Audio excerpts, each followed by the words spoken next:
honorable guests, distinguished dignitaries, and ladies and gentlemen.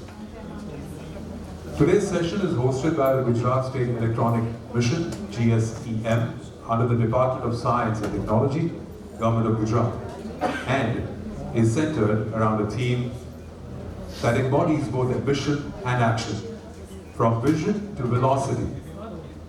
Workforce development for the semiconductor leap. Gujarat has emerged as a front runner in India's semiconductor journey, a sector that lies at the heart of technological innovation, economic resilience, and national progress. Through this session, we aim to bring together leaders from government, academia, and industry to deliberate on strategies that will shape the skilled workforce required to drive this transformation. We extend our heartfelt greetings to all distinguished dignitaries, guests, and participants who have joined us today for this important dialogue. Moving forward, to formally commence the session, I would love to invite Ms. Neha Kumari, the Mission Director, Gujarat State Electronics Mission, Government of Gujarat, for the welcome address. Good afternoon, everyone. It is indeed a privilege to welcome you to all to the vibrant Gujarat Regional Conference North Gujarat, focused on the theme From Vision to Velocity, Workforce Development for the Semiconductor Leap.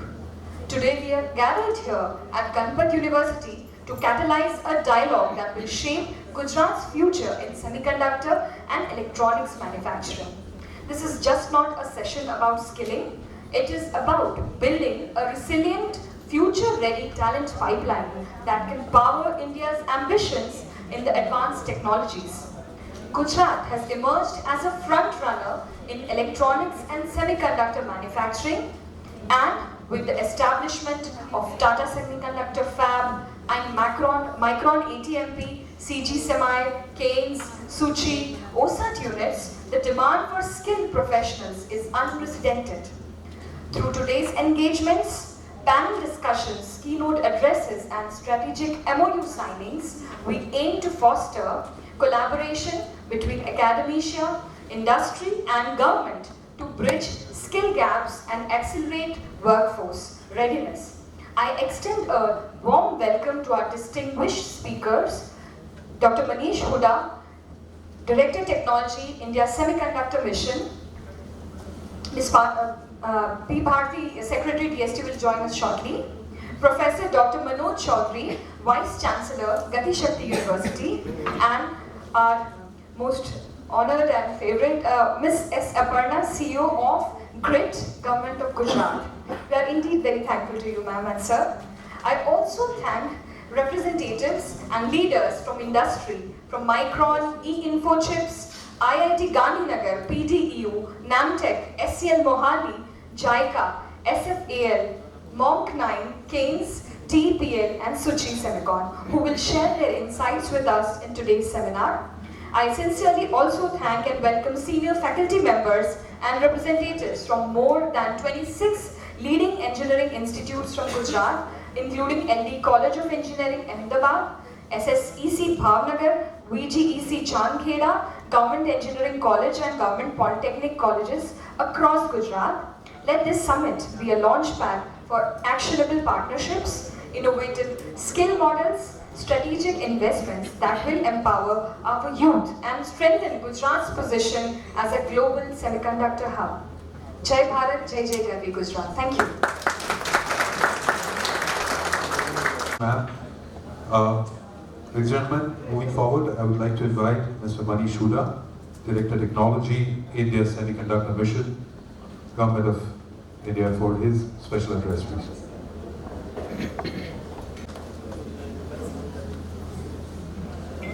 Jai Hind, everyone. Respected dignitaries on the dais and off the dais, my friends and young mind of Gujarat and India. Jai Hind. Jai Hind. I think we are all alive now. Today, after lunch, I'm sorry to keep, I will not bother you more, but I will just try to put the perspective in a right fashion, where Government of India is going to set up the semiconductor ecosystem in India. But what honors lies on us is right now is totally altogether different that from where we develop the skill, talent, manpower, and how we can nurture and how we can support the R&D ecosystem for growth of the semiconductor ecosystem in India. These two factors are very much important, my dear friends. One, having a right set of skilled manpower. Second, the R&D component, which will be self-sustainable to make the technology, Indian technology, and mature the product based on that. So these are the few aspects which I have kept for the discussion, sir. We need to prioritize the talent for us. We need to attract the engineers as well as scientists who are working in this field of the semiconductor and having a vast experience over it. If the Indians, we can count on them that they can come to India and serve and build a right kind of ecosystem to give a hands-on training and experience to our young mind and generation, so that whatever the industry needs now today can directly be benefited out of it. Out of this, importance of the skill training is the foremost. What does this mean? We can go for a curriculum which can be taught into the books, but until unless we do have a working hand in our hand, means if we are not realizing the facts by our hand, would altogether a different scenario. But nowadays, as we all know, sir, the industry is going through the automation program. Whether really skilled, we need the skilled workforce, or the technician would be sufficient enough to serve the purpose. No, sir. Both these two aspects are very much important for us.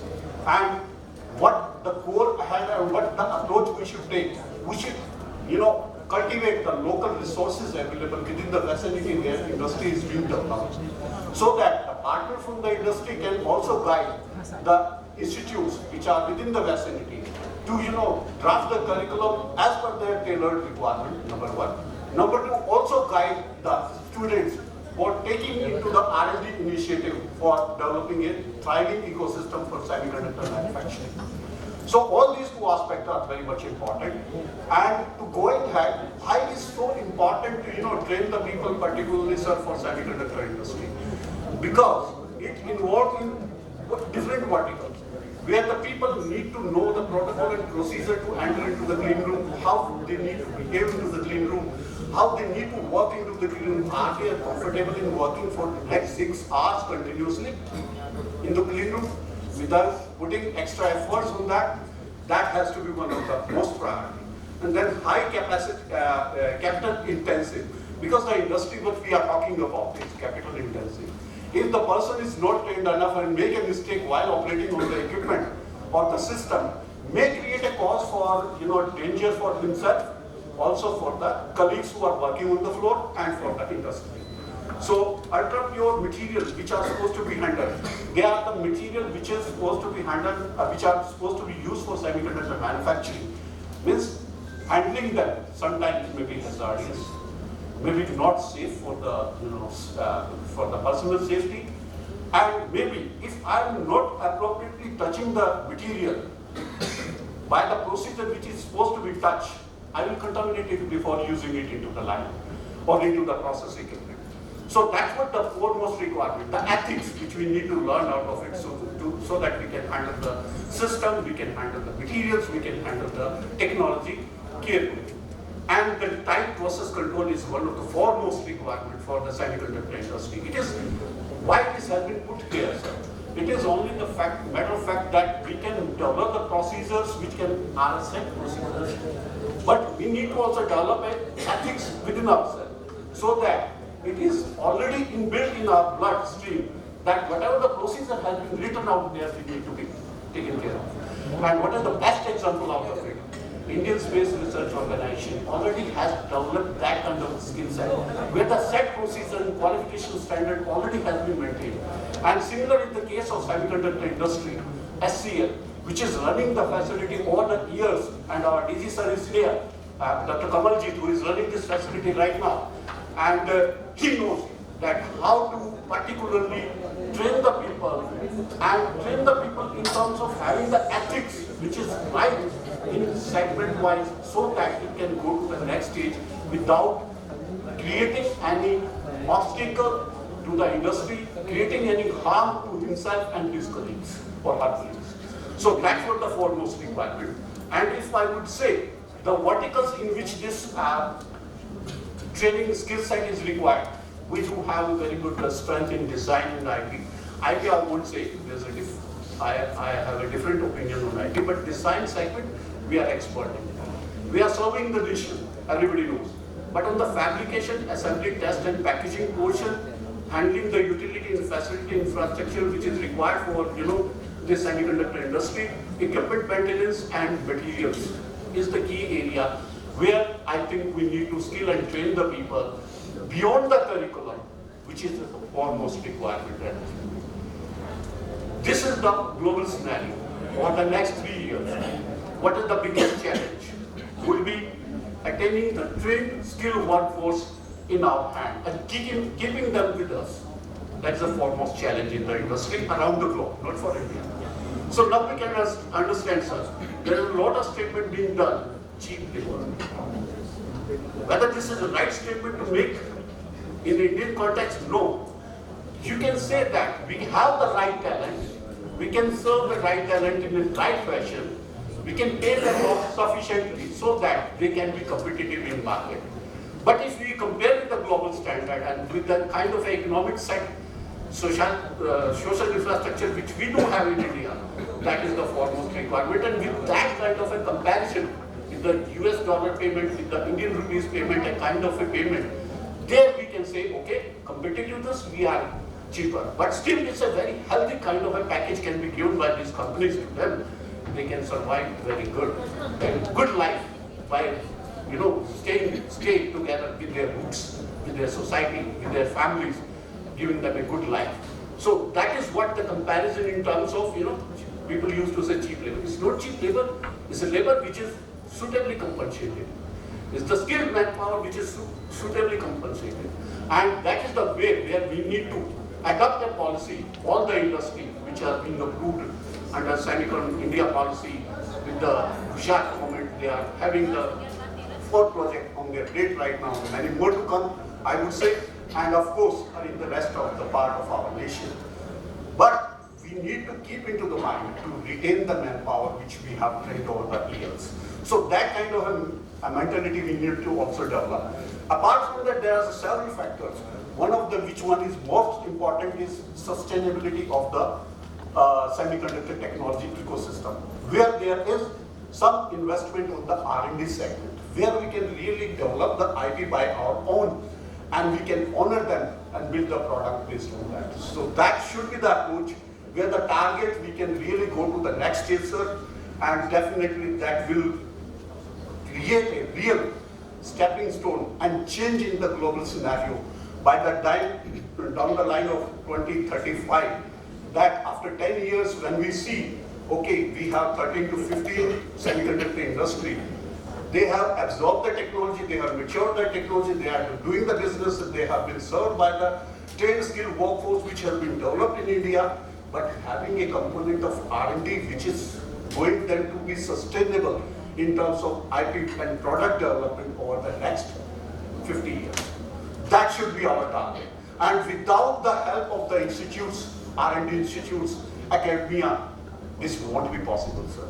So industry has to come forward, sir, to having a collaboration with the R&D, with the academia, so that this can be matured as per the industry requirement and can have a definitive outlook in terms of a tangible output where we can say that this technology is being completely matured by India and we have no doubt that we can develop the product based on that. So this is the foremost requirement in this, apart from the skilled workforce which we are going to develop to have a sustainable semiconductor ecosystem in India. In focusing on the area, manufacturing as well as maintenance of the equipment. In the manufacturing side, either it is on-site, sir, it's a display, it's a GaN, or a CMOS, or a compound semiconductor industry. We require the manpower in terms of an engineer, in terms of technician. Of course, the ratio is altogether different. And with the automation in the industry, definitely it will be vast. We will be relying more on the technician rather than the engineers But engineers are important to run to day-to-day operations, maintaining the process in control and developing the new process and technology based on the product requirement which are being fetched in the semiconductor industry. but the technicians has to be trained in a sense that they can really operate the machine and can run the line in a way which has been told to them with the right procedure such which has been instructions set which has been written during the establishment of such facilities. Without having deviation, whatever the protocol they have understood, they will follow it meticulously. That is what I used to call a military rule. Whatever boss says is right, that's what the military rule. And if we can do that, we can implement here also. That is what the semiconductor industry is all about. They need that kind of setup. And of course, we all know up to some stage what kind of a different skill set we do require. We do require the skill set in the factory automation, process automation, and water technology, utility technology, I would say on this, electrical technology and robotics, industrial trade, sensors and PLCs, and pneumatics. So all these particular segment has been qualified in a sense where the technician and engineer need to be trained, so that whatever the facility we are setting up for the manufacturing will be self-sustainable in terms of skilled workforce is concerned. And the way how to train them, create a prototype clean room environment, having the access of the equipment and instrumentation in there, where we can train them on the PLC, where we can train them on the different portions of the equipment calibration portion, where we can train them in handling the PPE, understanding how the clean room protocol need to be adopted, how the handling of the material is to be adopted, how you can maintain the equipment which already in a process being used. So the hazard involved with that, the safety procedure involved with that, the calibration standard involved with that, we need to focus on those all portions where we can create a prototype lab where we can train them to have a hands-on experience by wearing the gown properly, not by the bare hand. So that's what only the difference is. If I am having a gown on my body and still need to operate and do the maintenance, would be a bit difficult for us. But that procedure we need to adapt and we need to teach them. This is one of the foremost requirements. Apart from that, operational maintenance training, we need to also train them on the process troubleshooting, on the equipment and equipment manufacturing, calibration of the equipment, qualification of the equipment, so the process can be run continuously over the years. The knowledge of the equipment, calibration procedure, and preventive maintenance. Safety protocols adhering with the clean room protocols. These need to be developed.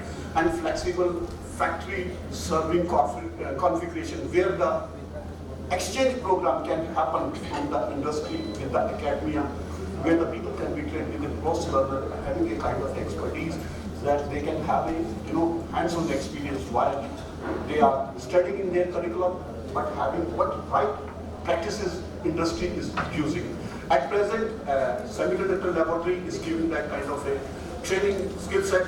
DG here is kind enough that he is allowing the people that to train themselves inside the clean room and having a hands-on experience. Of course, there is all different verticals which has been mentioned here: compact, versatility, learning factory with the automation, skill oriented. Okay, I just skip this. And of course, on the industrial, mechanical driven, industry wiring, dimension and metrology. These slides will remain with you, but definitely I want to convey to you that it is not on the utility part, it is not on the process part, it is not on the equipment part, but also educating the workforce on the environmental safety standard point of view, waste management standard point of view, having the procedure and protocol, how to enter into the clean room, how to work into the clean room, how to behave into the clean room while they are working on the this very particular ethic we need to develop, and the approach which Government of India and Gujarat government has taken so far, we are collaborating with the semiconductor industries, industry bodies and academia to have a partnership to develop the right skill set of the knowledge to talent development with the education and providing a networking interpersonal training approach for the student with the industry, and innovation and commercialization of the technology based on the R&D which is industry driven. And of course, policy regulation wise, Government of India as well as Gujarat government, I'm pretty sure they have put they are fit onto the accelerator to complete the demand of the growing semiconductor manufacturing ecosystem. The gap is there. This slide is just my last slide. The work imbalance between design side and manufacturing side. Absence of hands-on training. So this can be cultivated by the on-job training functionality with the established industry already, and with whatever the infrastructure within India, under India Semiconductor Mission or Government of India and Gujarat government, they are developing that can be also, utilized for giving the hands-on training. Need to align academia output with the industry for the R&D as well as skill workforce development, which already has been implemented. And Gati Shakti University, Professor Chaudhary is here. They have implemented a very good model where I think they are serving the skilled workforce which is required for the Indian business. And we are looking forward to getting developed for the semiconductor industry, where system development as well as device manufacturing can collaborate and it can go to the next level. And of course, with this, of course, we have signed the MOU with different countries who are the expert in this segment: US, Japan, European Union, and Singapore. And these are on the skill development, R&D segment, and supply chain management. So we have already initiated the task to train the trainer, which are the faculty members which need to be trained, where JICA as well as JETRO has done a wonderful job to extend their hands of help to give the hands-on training to the trainers. Thank you, JICA. Thank you. And of course, on the industry side, applied materials, lab research, they have put their foot forward to train the Indian student and graduate and having a hands-on experience on the equipment and process training in particular. And applied material in particular, they are training the technician in the India Validation Center, developing the process, giving them, imparting the training on the equipment maintenance side, process as well as safety engineering. Similarly, lab research with the Scimovers, with the ISC program, they are collaborating to train the manforce for the process and process equipment particularly. These are the resources available pan-India, where the clean room facility and prototype infrastructure is existing to train the trainer at level 0 to level 5. Well, level 0, where I'm saying the basic infrastructure is available to give the orientation all in around, so that they can get a glimpse of what they are learning and what they are supposed to go to the next stage. L5 is industry ready. We have some infrastructure in India where industry ready training can be given, but of course, full automation will go hand in hand with the collaboration of developing industry in India, where the on-job training on the automation can also be imparted to the manpower. Jai with this. Thank you very much, Dr. Huda, for that motivating and extensive talk. Thank you so much. If you could just stay back and accept a small token of appreciation, I would request Ms. Anita Desai to please do the needful.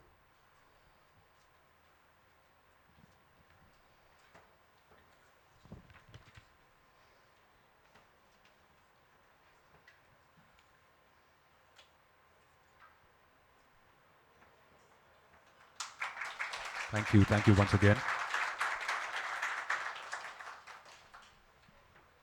Right, moving forward, ladies and gentlemen.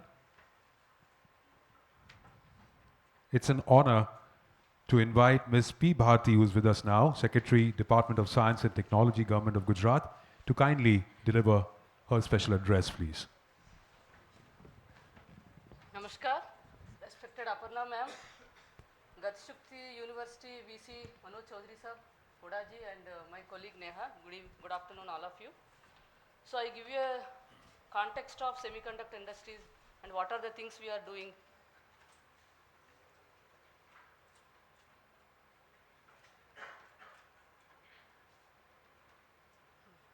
तो video play कीजिए.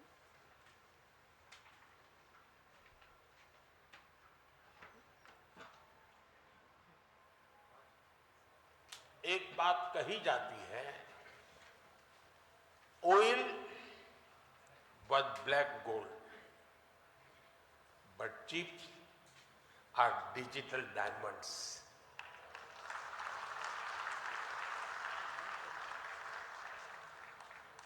हमारी पिछली शताब्दी को oil ने shape किया। दुनिया का भाग्य तेल के कुओं से तय होता था। तेल के इन कुओं से कितना पेट्रोलियम निकलेगा, इस आधार पर ग्लोबल इकोनॉमी ऊपर नीचे होती रहती है। लेकिन 21वीं शताब्दी की शक्ति छोटी सी चिप में सिमट करके रह गई है। ये चिप भले छोटी सी है, लेकिन इसमें दुनिया की प्रगति को बड़ी गति देने की ताकत है।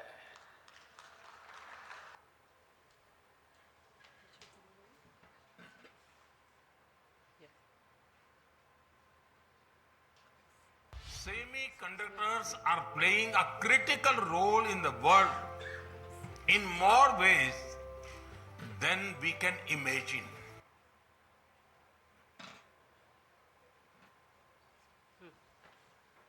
पीएम साहब ने हमको एक विजन दिया है। उन्होंने कहा है कि एवरी डिवाइस में इंडिया मेड चिप होना चाहिए बाय 2000। मैं विकसित भारत के तरफ जा रहे हैं, हम विकसित गुजरात के तरफ ही जा रहे हैं bye 2047।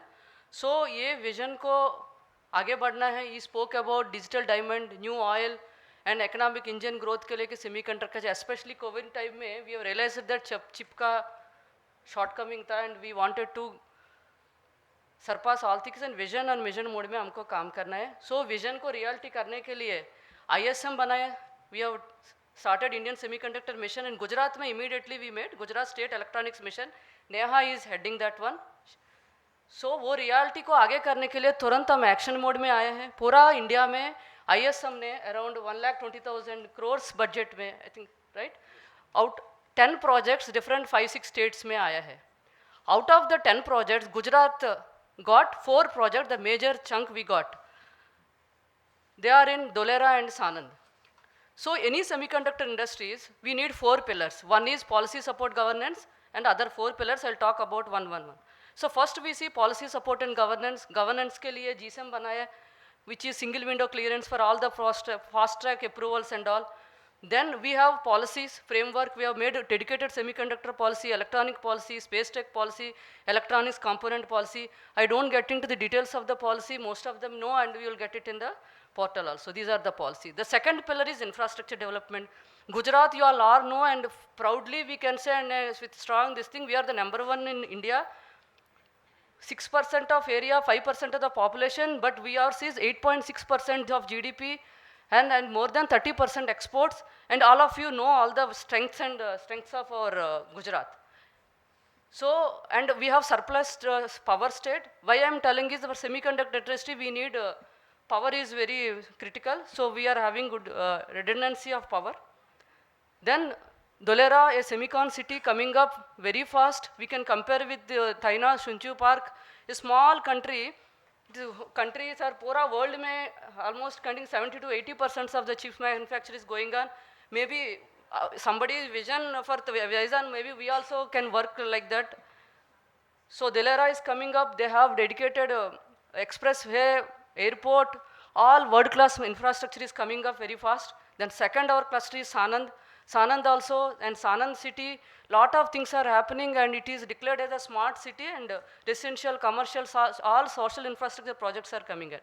The third important pillar is ecosystem development.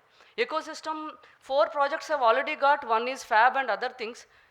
We are just waiting for Government of India ISM 2.0, which is catering only for ecosystem partners ke liye. They are coming out with some incentives and all. As soon as they announce it, we will immediately, Gujarat will align to that policy and we declare that guidelines. Already these are the semiconductor ecosystem is happening in Gujarat. We have Tata, and then back end mein Tata is fab, then back end mein we have packaging industries, then substrate industry, design, chemical, gases are all, these are existing. Many others will be coming. These are the existing partners in the display ecosystem and other components ecosystem. Then today's important and our maybe problem statement or vision or what we are going to do is the 4th pillar, that is skilling, R&D and collaboration, right? we need a skilled workforce. All of you agree with me, and we have to deliberate on that, how we have to go it. So that's why I'm making it very fast. All of you know most of the things. So these are the skill set we require. R&D design, we need engineers, chip architects, electricians, embedded system engineers. All these type of category of people we need immediately. So in fact, our thing is 1 million, 10 lakh skilled professional will be requiring from the next 1 or 2 years. These are some reports given by Deloitte and other, and I think ISM also projecting something like that. So Gujarat, what are the strengths now for this skill? We have colleges, 11 institutes of national importance, engineering colleges, so many things. Then we have every year 1,65,000 annual graduates, say 50,000 engineering professionals are coming out like that. So we have good courses also, 133 diploma courses, engineering courses, UG, and IIT has already started some courses and all. These are the courses ko then अच्छा हमको curriculum change करके we have to industry ready talent को बाहर लाना है. That is our target. So what is the approach? 3 approaches है. What is curriculum को हमको dynamically change करना है.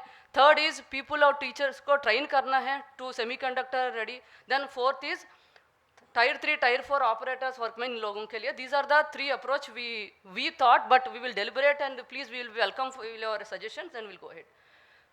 Next, I thought I'll put what are the initiatives as of going on. Government of India has come out with Chips to Chart startup program, and I think Hodaji, AICTs ne already they started changing the curriculum of engineering students and engineering colleges. Then Gujarat government, we are tied up with NILET and we are going to celebrate institute in Dholera, and we are giving one land to them and we'll tie up this thing. Then Kaushalya, we have a skill university, government of Gujarat ka, they already have school of excellence of semiconductors. Then these are the industry academic collaborations happening. For example, Micron has tied up with Kaushalya, NXP has with IIT Gandhinagar, then VOSAT facility, Keynes and Ganpati University, Suchi Semicon with IIT Gandhinagar, GTU, L&T SCT is with IIT Gandhinagar, and Siemens with LD College of Engineering. These are the collaborations and many collaborations to come. Then Micron has already PDP के साथ किया था. I think PDP का sir भी इधर है and he will speak for this thing. And अच्छा तरफ course भी right now courses are going on. Then sir, and today we are proposing 3 action points. One is today we did MOU with IIT Gandhinagar. So we will be starting one center of excellence in IIT Gandhinagar. It will work for capacity building as well as for research and training. Then second thing we are thinking IDSPS. This is we are collaborating with Georgia Tech University. Mr. Dr. Tumal Rao Saab is going to collaborate with us. So this is for advanced packaging. This will be a center of excellence for advanced packaging. Again, this will be a tripartite for Government of Gujarat, Government of India, and Georgia Tech University. Then third thing, today I just met Ambassador of Japan. Today he was present in that. Oh, great. I think he is going to come here also to see this. So they have one Spark, ma'am. Very good government, industry, and academia. They have a very good model. So 3 of them together and a very good model to take it forward, semiconductors. So similar that we are proposing Guj Spark. We will have a sister state agreement with them. And then, so we will go ahead with Guj Spark, where all these 3 important partners will work together for dynamic research and development. So this is the way forward. We will be looking for all of your suggestions. Thank you once again, and hope we'll be able to have some action plan at the end. Thank you so much, Bharti ma'am, for such an inspiring talk from you. Thank you again.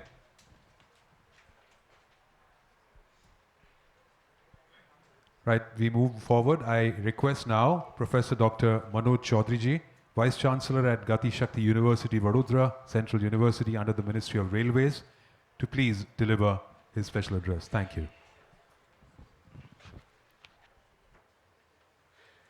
Good afternoon, and thanks for inviting me to speak at this forum. Over the next 5-6 minutes, I would focus on where the semiconductor skilling is going, and in my opinion, what are the key gaps that we should look at addressing. After listening to Dr. Manish and Dr. Bharti, I think many of the background work is already done. So as we all know, after December 2021, when the Semicon policy was announced. Many more things have happened. 10 units are approved, so I don't want to talk about that. Basically, I want to say that things have started moving after decades of negligence, and in last 3-4 years there has been a lot of action. Also on the talent front, whether C2S scheme or through Chip-in Center, things have started moving with the goal that ISM had set for training 85,000 people. Here I want to say that, as they always say that where you make a good beginning, half the job is done. But I also want to say that only half the job is done. So we still have so much to do. Right? And let us focus on what all to be done. If we look worldwide in the entire semiconductor sector, though we have now started 10 units, announced 10 units, 1.6 lakh crore investment.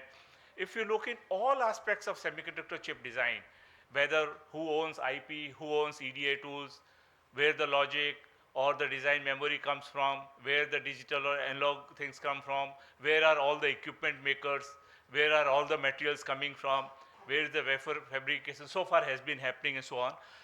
Actually, we are zero in almost everything till now that we are starting.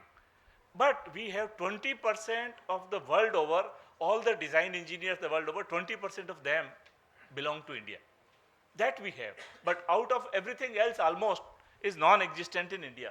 In some sense, we are starting from zero with a very audacious goal, with a great capital-intensive market, and that is where the challenge comes from. When we do a chip design at a very top level, it consists of 4 major steps. I'm just talking of the design part. You define what is a product, what will be its specification. Then, in order to suit the specification, what should be the architecture and what should be the system design look like. Once that has been done, then we get down to implementing that architecture in what we call RTL, then move to GDS, and when chip is done, we do post-silicon validation. If we look in India's story, when we talk of our design engineers, they are good in stage 3. In India, we are nowhere there in stage 1 or 2. Maybe sporadic people are there. We have not defined any product. Therefore, we do not know what the requirement for that product will be. We do not know what the specification will be. And therefore, we are far away from defining architecture. So we are good when we are told to do what we have to do. But at this moment in the semiconductor ecosystem, we do not have enough people who are able to conceptualize. A semiconductor chip, for example, takes at least 2 to 3 years before it is conceptualized to it is taped out and comes in the system. So we need people who will think 3 years down the line what kind of systems are needed, prepare a specification based on that, then start design work for something that is needed 3, 4, 5 years down the line. So that is one critical gap that still we have. So India is good in stage 3, but to be Atmanirbhar, we also need stage 1 and stage 2 competency to develop end-to-end solutions capability. Academic institutions cannot do this job individually because they have never done product development. They are not trained to do it, right? And therefore, without significant hand-holding and very close co-working with industry, there is no way stage 1 and 2 can be done in isolated manner by academics. So this is a very critical point. We can form any consortium of all IITs, whoever, but we cannot do because the product specification has to come with industry working. Second aspect, we all talk about, okay, what is a technology node? But every new technology node that is coming has a significant design cost increase with the new technology node. Okay, today we are talking that, okay, maybe 2 nanometer ARM will do, or 3 nanometer Renesas is doing, or commercial chips are available 3 nanometer. Of course, we are making a starting point. In our ISM mission also, we are talking that if we are able to do 28, 45, 90, we are good because we are able to cater to a large volume segment. But in future, we cannot only be sitting on 28, 45, 90, 180 and all that.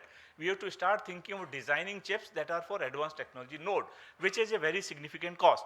And if we were to become a leader in design, we always say we will manufacture. Okay, good.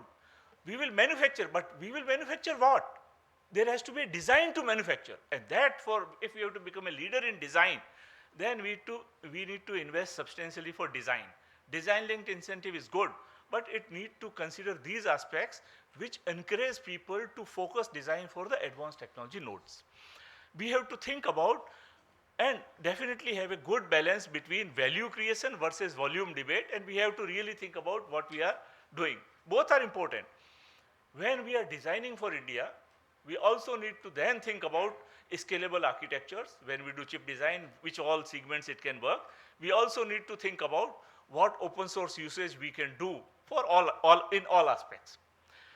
Then one more aspect is there, that if we look in this slide, it may be 2020, but not much has changed in that. Where are the OEMs who actually use these chips located? Whether you look at Apple or Samsung or anyone, they are all elsewhere, right? Therefore, if India were to become a product nation, to become a Viksit Bharat by 2022, we have to develop products in India. If we have to become a product nation, then we have to ensure there is a semiconductor demand for local OEMs, and that has to grow, because otherwise we are merely a consumption market. Okay, we are saying that by 2030 we have $110 billion semiconductor market need, but that is a market, not that we are designing for that market. And that is something that I believe that there is a change in our strategy and the approach that we have to think as we go ahead. If we really say we want to teach, I think we have to first talk to the employers, the 10 units, for example. What kind of skills do they need? Instead of, okay, we all academics can sit together and say, okay, ye skill chahiye, but we have to listen what employer needs.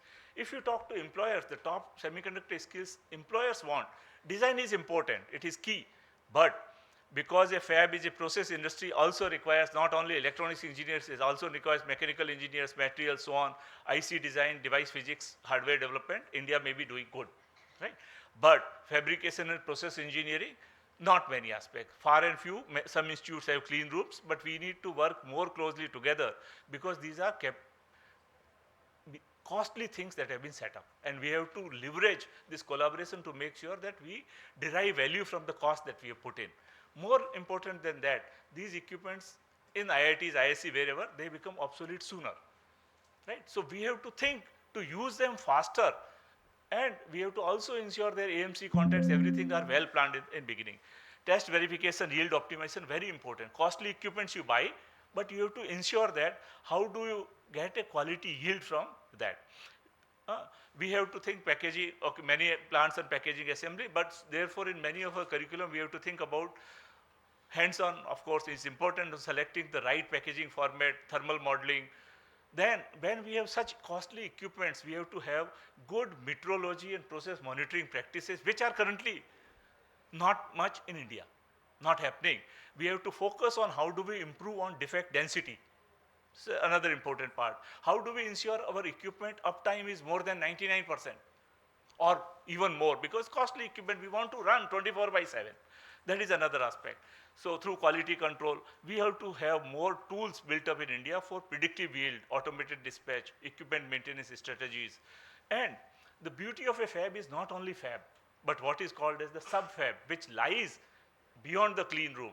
That is where you have utility feed, gas pipeline, safety systems. It involves a lot of industrial engineering. And that is another aspect that we need to focus to ensure that every element ensures safety and maximizes yield. Precision engineering is an important part. And we have to prepare skills that are in alignment with jobs. For example, if you look in this slide, all I want to say that every step is an important skill. And every equipment is a skill, and therefore our curriculum must be based on the job processes that are involved in the entire process. Fab also needs specialized gases, and therefore we have to focus on that aspect. In this slide, I want to present my viewpoint on where is our country's current capability and where we need to go. Our goal is clear. To be Viksit Bharat, we have to create a sustainable and advanced ecosystem with a goal to make India a semiconductor and electronic product nation. Semiconductor manufacturing is a great first start. So our strength is good. We have a large design talent. We have good institutes, and they are now scaling up to build more design talent. We have already set up a target for 85,000 people. We are moving well. There is a good governmental support through C2S programs, whether CDEC and all others are coming forward, backed by industry support. Cadence, Synopsys, Siemens are ensuring good EDA tools. We need to replicate the same for fabrication and packaging. And I think that is where there is a gap. Institutes need to collaborate more there. If we have to think about things that we need to improve for Viksit Bharat going ahead, which is theme of the Vibrant Gujarat, we have to start working on the product requirement what our country needs. As an example, if we are creating Vande Bharat in India, which has significant electronic component in it, right? Which of the electronic component which is needed in Vande Bharat, for example, can be designed in India, can be manufactured in India, then can be deployed in India, then think about what can be exported. And every area we have to do with this. So we have to move from product requirement to specification to architecture.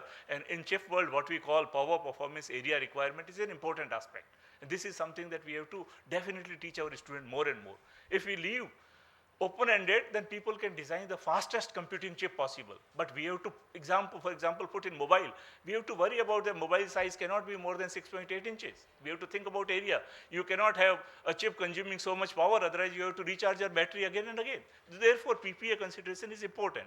We have to think about what is the system that offers, and are we able to take the best benefit out of system in terms of platform entitlement. Therefore, software, hardware, co-design becomes a very, very important part. Not two different words, one single word we have to think. A new ecosystem in India is getting set up for the first time, which require whole of the sector approach because it is a capital intensive market. We have already invested 1.6 lakh crore and we will invest more. There is no opportunity for us other than to be first time successful. It is a huge investment, and therefore we have to be first time right. We have to focus on end use case driven approach so that our end goal is, it is not merely about having units, our end goal. And therefore I propose that we have to have a system that starts with identifying local needs across various sectors. I gave railways as an example, healthcare, education. We identify local needs, then create a local design, maybe scalable architectures, then local manufacturing to local products and solutions. And when we become Atmanirbhar in that, of course, going global is an important aspect. One good example is, of course, ISWP. This is done by ISC, Synopsys, and Samsung together. And in the end, I just want to say that we need to collaborate more and have to co-create the future. Thank you so much. Thank you very much, Dr. Manoj Chaudhary. I request Ms. Anita Desai to kindly present a memento to Dr. Chaudhary.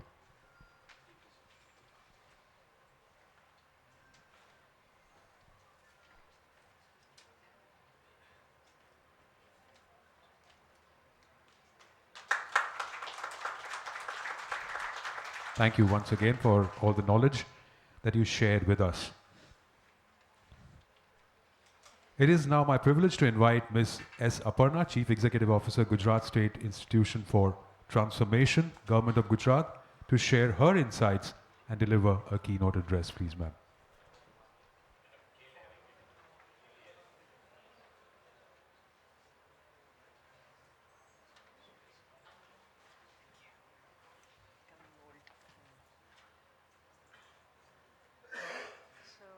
Good afternoon, namaste to all of you. Thank you, Bharti and Neha, for inviting me to this seminar. I'll just introduce myself. My name is Aparna. I am a retired IS officer. I was last Secretary Pharmaceuticals in the Government of India. Before that, I was Executive Director in the World Bank group, and now I am heading as CEO. The head is, of course, the Chief Minister, but I am the executive head, the CEO of GRIT, which is Niti equivalent in Gujarat, and therefore it is my responsibility and my mandate to think about the long-term strategies for Gujarat. So the whole idea of GRIT is to help the government to steer development strategies. So you can understand that this is a seminar and the subject which is very close to my mandate, and I'm extremely grateful for an opportunity to be here in this room with you. I see that there are a large number of very, very qualified speakers who would be participating in the panel discussion. So I'm going to try and be quick, and Neha has also allocated about 5 to 7 minutes to me. So I will try to just give take a step back and give you a slightly broader perspective. I'm a little unhappy with PM Saib because he stole my idea. I was thinking, I was thinking that, you know, the way the economy ran on coal in the 18th century after the steam engine was invented, and then on oil with the automobiles. So now the economy runs on chips, and chips are a much more complex and complicated component or a commodity as compared to mining coal from the earth or mining and refining oil. So therefore, it is a more complex problem that we are looking at, but we have the history behind us to kind of give us some perspective. So that would be the first thing I would like to say. The second thing I would like to say is, with his usual foresight, our Honorable Prime Minister, way back in 2021, in the aftermath of the disruption of global supply chains during the first year of COVID, he decided that we need to be able to make semiconductors, chips in our country, and they announced the ISM, and with a 76,000 crore budget, which has been, I'm sure, augmented, and that has taken off really well because it was an idea whose time had come. If we had done the same thing maybe 10 years, 20 years earlier, we may not have got this kind of response. So industry stepped up. Governments in the state stepped up, no one more than, I would say, my Gujarat government, and we do now have a handsome bouquet of manufacturing facilities coming up in our country. And Gujarat itself has 125,000 crores worth investment, largely in manufacturing, a little bit perhaps in design, etc. So this brings me to the second point. So the second point is, India has always been very good in manufacturing, which consists of basically churning out products using what Manish mentioned as cheap labor and industry incentives on tried and tested technology. So if you look back, ready-made garments, India was once one of the largest global suppliers of ready-made garments. Now we are no longer in that sphere because we were overtaken by Bangladesh, Vietnam, Ecuador, El Salvador. So if you go into any supermarket, departmental store in the US, most of the ready-made garments would be from El Salvador, or they would be maybe from Sri Lanka or Bangladesh. We were overtaken. Then we have, for example, automobiles. There again, we are not into Indian designed automobiles, but we are very good at making ICE automobiles, which we are also exporting now to Southeast Asia, South Asia, Africa, etc. Very good at it. Third, mobile, third example. So again, there was a PLI scheme for manufacturing mobile. So we have a very small portfolio of Indian designed mobiles, but we are one of the largest now exporters of mobile phones, to the extent that developed countries say that we don't want any manufacturing in India. We have become a threat to the global supply chain. So we've always, in the last few decades, say 3 or 4 decades, we've been very good at engineering based manufacturing. And that is what is happening currently in ISM 1.0. The focus is on manufacturing. Easier investments come into the ATMP. The investors with more deeper pockets and more risk-taking ability come into fabrication, design, etc. Our today's seminar is on preparing the ecosystem for this manufacturing. But as has been rightly pointed out by very learned speakers who have just given us their points of view, we need to think about, even when thinking about skilling, and we have eminent academic institutions in this room, even when thinking about skilling, we have to think about the entire value chain. We should not repeat the experience which we had with some of the other industries in our recent path, because it is not possible to sustain an industry on incentive alone. It is not possible to sustain an industry only on manufacturing based on cheap labor, on cost competitiveness. If you are manufacturing based on innovation and product differentiation, you can sustain yourself for a much longer period. But cost competitiveness is like our, suppose you go to a sabzi market, our sector 20, and somebody is saying 50 rupees, the other fellow says 45 rupees. That is not the way we want to grow the semiconductor industry in our country. That is my understanding. And therefore, I come to the third point regarding the skilling that we have to talk about today. So first, I would like to say that I am extremely confident that we will have this taken up on mission mode and executed very effectively if we get our basics right. I am saying this based on my experience of Bharati, who I have been very fond of for many years, and my newly experienced Neha, both of whom I am sure you will find extremely quick to take decisions, respond, take on board technical advice, managerial advice, intuitive advice, you will find. So we have the foundation is available there, right? So I'm very confident on that. So I come to the third point regarding skilling. And there I would like to say that Chaudhary Sahib just spoke about industry-academia linkages. We are talking about industry-academia linkages, industry-academia consortium for many years now. This even way back in the early 2000, one of our senior officers introduced Kaushalya Vikas Kendra, Varesh Sinha said, KVKs, and that was based on industry-academia linkages, right?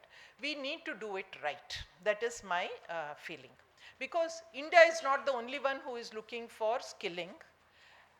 The CHIPS Act of the US has got a skilling component or a knowledge component which funds universities. South Korea has a very strong skilling mission. Taiwan looks at skilling collaboration between industry and companies. There is a European Chips Academy under the European Chips Act. So everybody realizes that skilling is a critical component.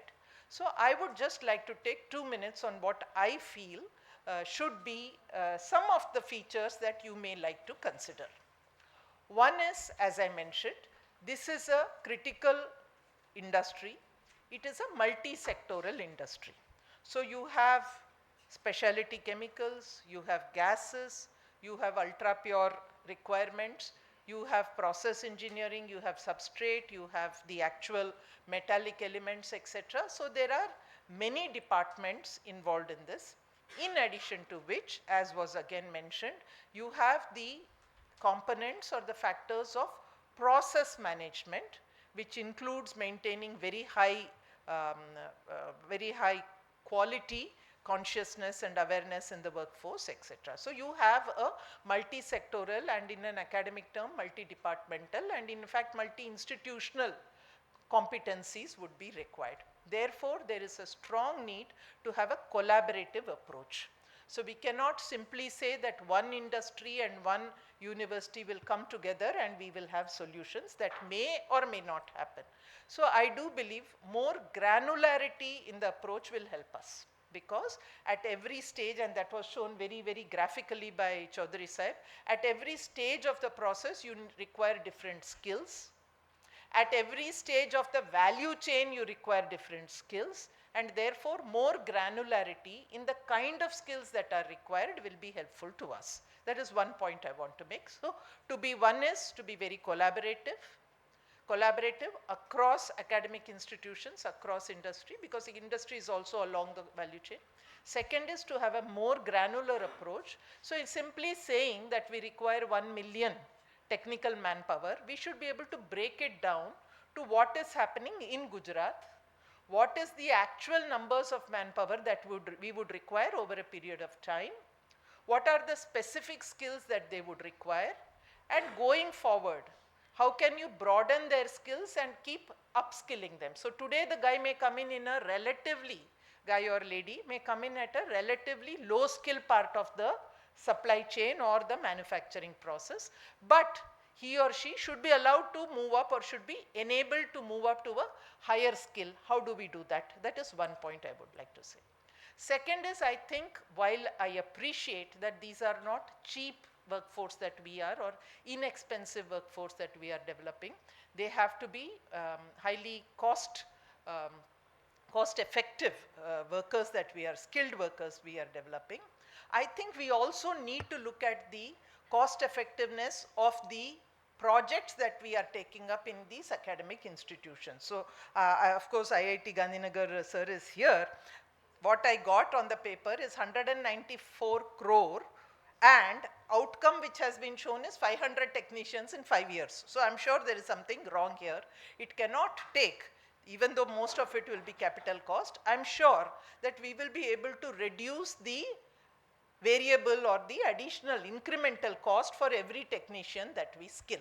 So I do believe that it will be helpful to look at the cost effectiveness of the training that we are looking at. Third is curriculum development. Of course, I'm sure AICTE and UGC will look at curriculum. Industry can be extremely helpful to us in developing curriculum. I have some experience of industry, and even apart from maybe IITs, the engineers that come out of our colleges, the technicians that come out of our polytechnics, the so-called skilled workers that come from our ITIs, they are maybe 60–70% employable. They need to be reskilled or retaught, sometimes untaught, before they are useful to the investor in the industrial establishment. So I do hope that you will look at how you will align the curriculum development with the industry and in a rapidly evolving scenario. This is another thing that I hope that we will be able to do. And finally, I think though we need to be granular, though we need to go into specifics, though we need to bring together so many departments, so many institutions, so many industries, etc., I think it would be very helpful, Bharati, to have a long-term vision or a long-term view.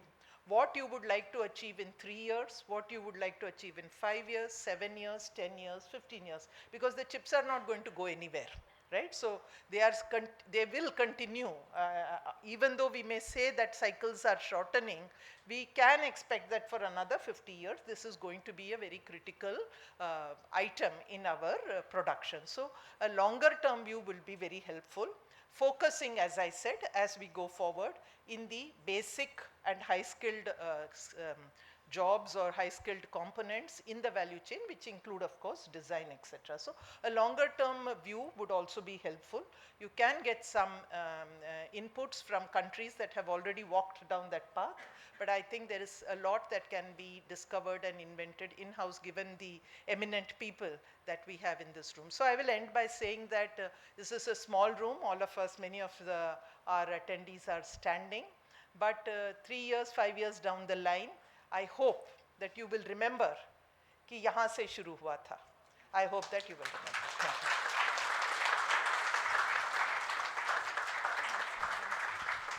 Thank you. Thank you so much, Ms. Aparna ji. Requesting Ms. Neha Kumari, of course, to please present. Beg your pardon, Ms. P. Bharti, to give away a memento to carry win. Thank you so much, ladies.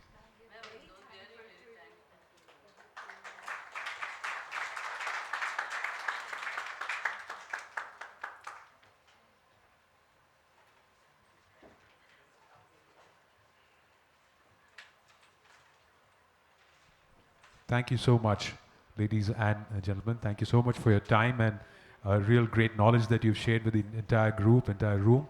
It will go a long way. Thank you so much again. We shall move on, ladies and gentlemen.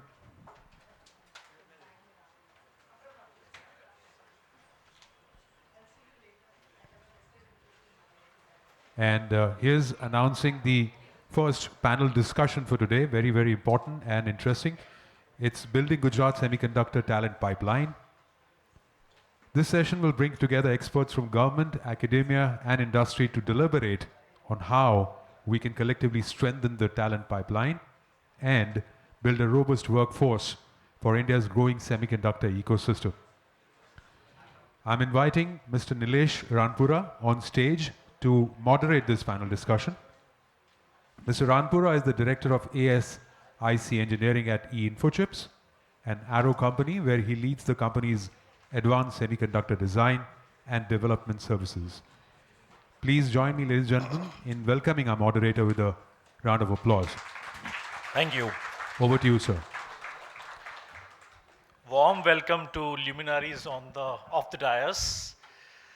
This hall is full like a silicon die.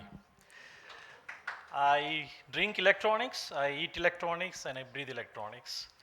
So in this session, we will enjoy vibrant, visionary, veloce conversation, as the title says, vision to velocity. Our Honorable Prime Minister Shri Narendra Modi ji, the ministerial leadership, And GSM and ISM are the two foundation pillars of a bridge called semiconductor ecosystem. This bridge has created a model ready where we can go with the velocity. I want to make sure we are running out of time, so every minute is more productive. Without wasting any time, I would like to invite luminary Dr. Sundar Manoharan. Dr. Sundar carries PhD from IISc Bangalore with over 30 years of experience in research in material science and nanotechnology. 120 research papers, 33 patents, and strong experience in multiple areas like healthcare and material science. He got awards from Lockheed Martin, MIT, and multiple other accolades. Dr. Manoharan is celebrated as mentor, leader, and innovator. Warm welcome, sir. I would like to invite Dr. Nihar Mohapatra, a professor from IIT Gandhinagar, a unique and rich blend of industry and academia. Nihar has worked for multiple years in AMD, Advanced Micro Devices, and Global Foundry. He carries research in IIT Gandhinagar for packaging and material science. Warm welcome, Nihar. I would like to invite Shahbaz Saeed, Head Talent Acquisition, Micron Technology. Shahbaz carries 16 years of experience in talent development, talent tracking, grabbing people and growing organizations. He has worked on multiple MNCs and is graduated from BK School of Management. Dr. Kamaljit Singh is a Director General of Semiconductor Complex, Chandigarh, India's first own foundry. Under his leadership, SCL is enabling foundry capabilities and making India more independent. The new indigenous microprocessor Vikram is paving its way in demanding applications for Make in India domain. Warm welcome, sir. I would like to welcome Dr. Rajgopalan. He's an accomplished academic leader specializing in semiconductor manufacturing. He heads the NAMTech for multiple programs. Dr. Rajgopalan has experience working at National Chang University in Taiwan, Zhejiang University in China, JNU at South Korea. Really multi-domain experience, sir. Warm welcome. I would like to invite Sudhir Thakurji.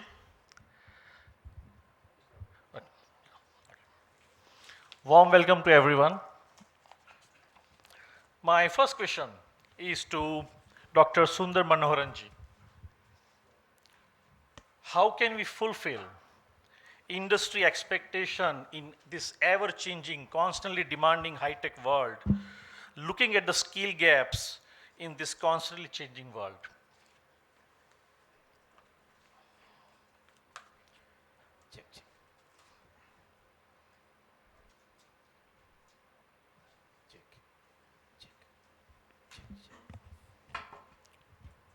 Thank you. Yeah, already Bharati ma'am gave a glimpse of what we are doing on the skill gaps, especially with reference to what the industry is asking. So I don't want to again run those slides.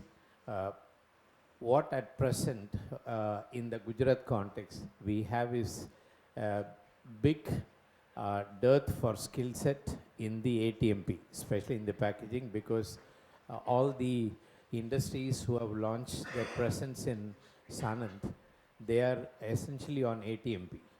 And thanks goes to Micron. I think Micron, even before we got into the act of setting up a skill center, they recruited people from us, and that was the eye-opener. Today we have trained all the trainees of Micron at the PDU, and 2 batches have essentially gone out. Now these are not touch and go type of skill training, because Micron expects around 90 days or 240 hours of mandatory skill training. So that means it is not a bookish stuff. Thanks again to Micron, because they shipped all their equipments from the manufacturing site at Singapore. Today we are really doing a seamless integration of skill training on the ATMP. And 2 batches have gone through, and we are rolling our sleeves now to welcome another 90 member team to land by next week. So this is an ongoing enterprise where industry is sending their trainees to the academic landscape. This is absolutely a turnaround situation because we are not skilling our own people, but we are actually skilling the Micron employees at PDU. And this wouldn't have been possible without the GSEM mission that we are currently engaged with. One of the main thing, as most of the speakers were talking, is about the clean room sensitivity. And we often are in dearth of funds because, you know, to launch or to establish a clean room is a big problem. But I think to meet the challenge, we need to fast forward, which means academia should be ready to install a clean room even without waiting for the industry to participate. Otherwise, there will be a big gap and we will be wasting a lot of time. So clean room sensitivity and the skill set for how to use all this the onus should be on the academia, and that's what exactly we are doing. And the second thing is the trainers have to be trained by the academia even to entertain the trainees coming from Micron. Can you imagine Micron trainees being trained by our own faculty member for 90 full days, not 1 or 2 hours. That's wonderful. That's wonderful. 5 hours every day. 5 hours every day. And the sacrifice it goes is they don't compromise on their own teaching and their own research front. So these are some of the big incentives that we carry. And thanks to all the faculty members who are really sweating out in this mission program. The second thing is, as many of them pointed out, ATMP facility and training thereon is only one facet, but the bigger challenge is on the front end. The question is, are we really ready for the front end establishment? Number one. Number two, as Chaudhary Sahab was talking about the applied physics part, about the engineering part, we need robust infrastructure. So he was mentioning about the, you know, the sum of money that might go into investment, because for frontline, you need to talk about handling minimum 8-inch wafers or 12-inch wafers as the need is. The question is about each machine might even occupy a room of this size. So do we have the capability for sensitizing our students to handle 8-inch and 12-inch wafer? Because if we are not really prepared for that, then the front end will be a mere dream and probably we will be only training them on the theoretical front. So I'm thankful that so many of the Japanese delegation members are also here. And JICA has really thrown their hat into the frontline manufacturing also.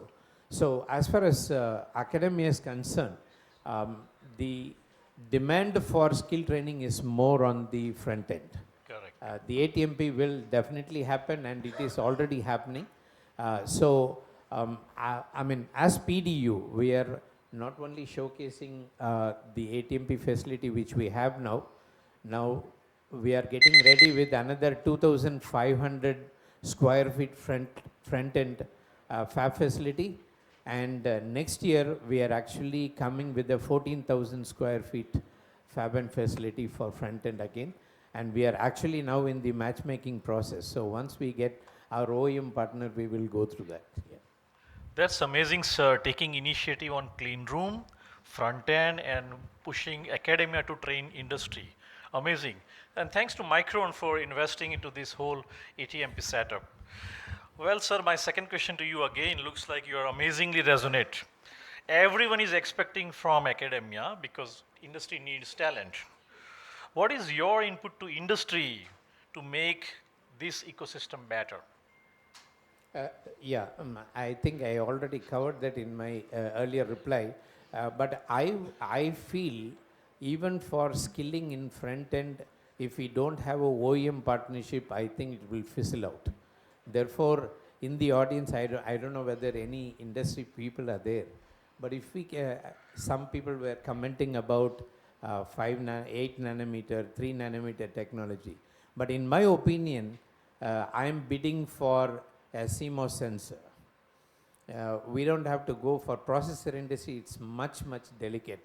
But if all the front end facilities that academia is developing can at least have an OEM partner, I think the skilling will be very comprehensive, and that's exactly what industry is looking for, because you can take them from end to end training on fabricating a sensor device. So in my opinion, I think this is what we need to do. Because if we don't really have a OEM partnership in frontline, this synergy will fizzle out over a period of time. So that is my worry. We might get excited about talking more on skilling and infrastructure, but this will not really hit bullseye unless we have a OEM partnership of this kind for the front end as well. Yeah. Thanks, sir, for candid feedback. Thank you. My next question to Dr. Nihar.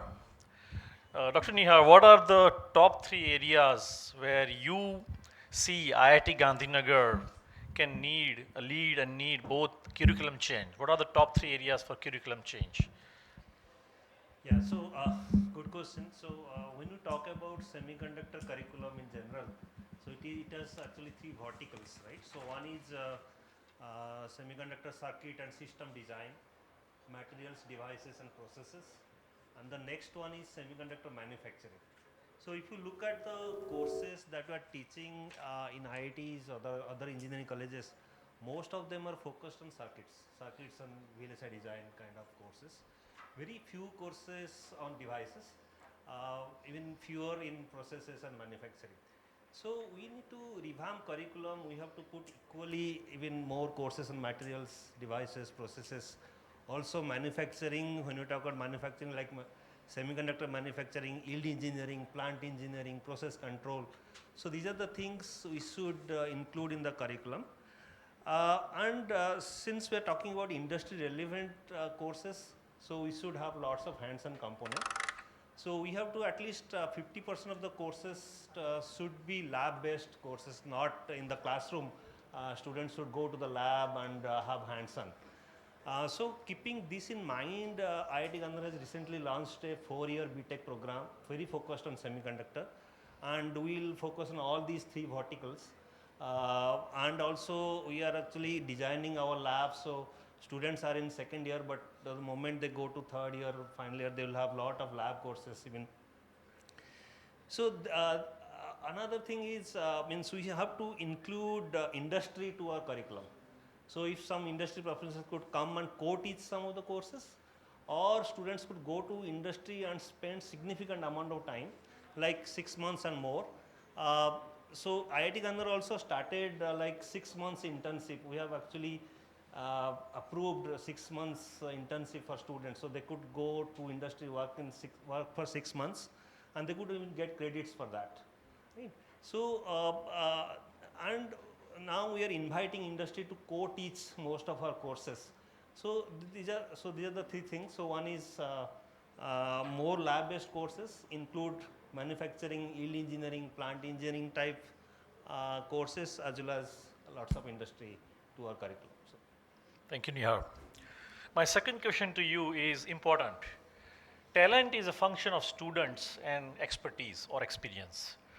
Students are a function of faculty and time. How do we empower and train more faculties in a sustainable framework?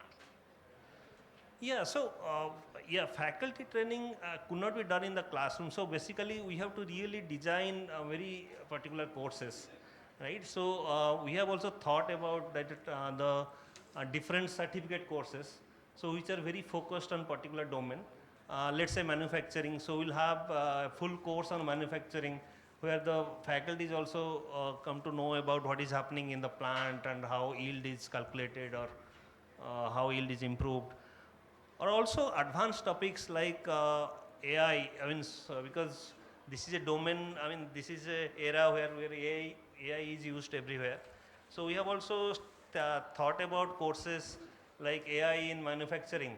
So, many faculties, they know traditional courses like processes, devices, but how AI ML could be used in manufacturing, could be used in process modeling, could be used in device modeling, used in circuit design. So these kind of courses also we could do, right? So one is certificate courses, other one is train the trainers. So basically we could invite faculties from different colleges to, let's say IIT Gandhinagar, they could spend some time, they could spend in our labs, also can be involved in some of the R&D projects so that they are well trained. They can go back and uh, teach students there. So I was just mentioning that Honorable Ambassador of Japan is visiting us for this seminar. So a very short, visit it is. So I just want to request you, to halt little for a brief amount of time, and. And sir, if you could step down for just a few minutes, because he has to leave by 3:55 for airport. So I'm really apologetic about this, but then it's an honor to have Honorable Ambassador of Japan here.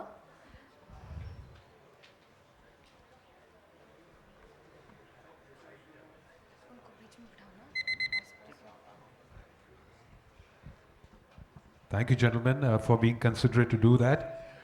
We are very happy and honored to have His Excellency Ono Keishi-san, Ambassador from Japan, with us.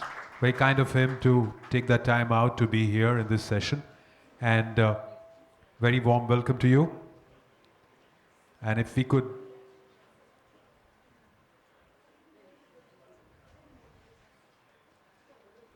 The session is waiting for you, if that's okay with you.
Right.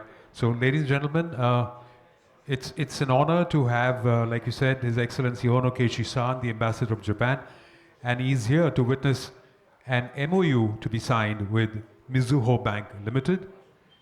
So, for the next MOC exchange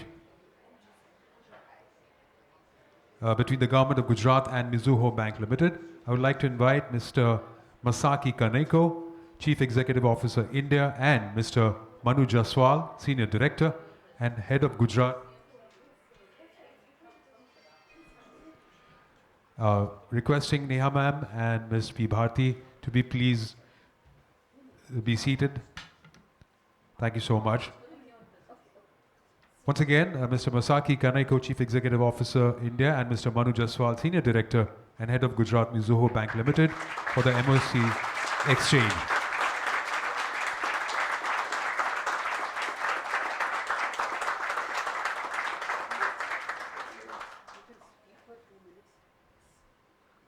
Mizuho Bank Limited is a Japanese global financial institution entering a memorandum of cooperation with the government of Gujarat as a strategic partner for promoting Japanese investments and to promote development of semiconductor ecosystem in the state. Thank you, sir, for honoring this whole effort which we had tried to make. And it's indeed an honor to have Honorable Ambassador to Japan here with us. And in a very short span of time, sir has given this approval and his presence here. Sir, it is indeed my pleasure to tell you that we are in connection with a lot of companies from Japan who are very keenly working closely with our institutes as well, with IIT, with also with Tata. So the Tokyo Electron engineers are going to be coming very soon, and the whole Dhulera ecosystem, we need a huge amount of support from Japan in that matter as well. And we are very happy that this collaboration will take us from strength to strength, sir. And with Japan, sir, we are also in the advanced stages of getting their support in terms of collaboration in skilling, in terms of manpower, training of trainers, etc., sir. So that's yes, definitely. We have also in the advanced stages of securing a loan of around 520 crores of Japanese loan in for skilling component for semiconductors, and we really thank you, sir, for that.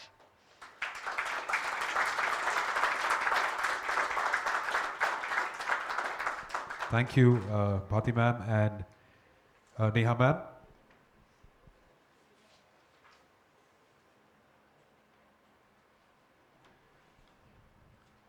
Bharti ma'am requesting you to kindly present a memento and thank, as we already did, His Excellency Ono Keishi-san.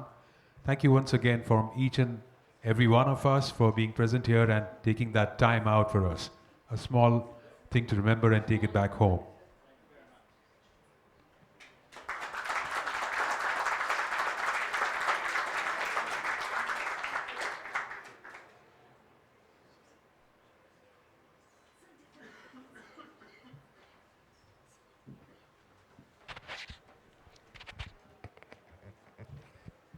Namaste Mitro. Kemcho. This time let me speak in English or Japanese, of course. Thank you very much for gathering, and thank you very much for giving me such an opportunity to speak, say a few words in front of you. Semiconductor, as I stated in the opening ceremony, this is emerging and crucially important area for our collaboration between Japan and India and Japan and Gujarat. In Gujarat, Maruti Suzuki is a champion, of course. They've invested here and worked here for many years. And also, they are now strengthening their collaboration in the biogas, EVs, and the new emerging areas. But not just Maruti Suzuki.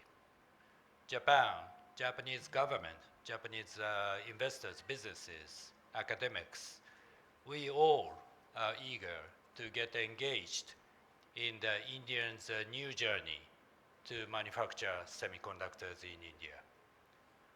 I'm sure that I'm not an expert on semicon, but I'm sure that this is not an easy journey, never. Japan, it has taken years for us to start manufacturing semicons, and even after starting that, it has taken years and struggles. But I'm sure that India, Gujarat, will start manufacturing semiconductors shortly with collaboration with the Japanese government and businesses. Today's MOUs are good shining examples for our collaboration. And as I said, in Delhi, our Japanese Chamber of Commerce and Industry in Delhi, we've set up a semicon committee, including 100 or more than 100 members of the Japanese businesses. We invited Tata and other electronics companies, and also the government, high-level government officials of Gujarat and Assam. So we like to enhance our collaboration in this field, and this will be a new journey for Japan to India and Japan to Gujarat. I wish all the best for our collaboration. Thank you very much.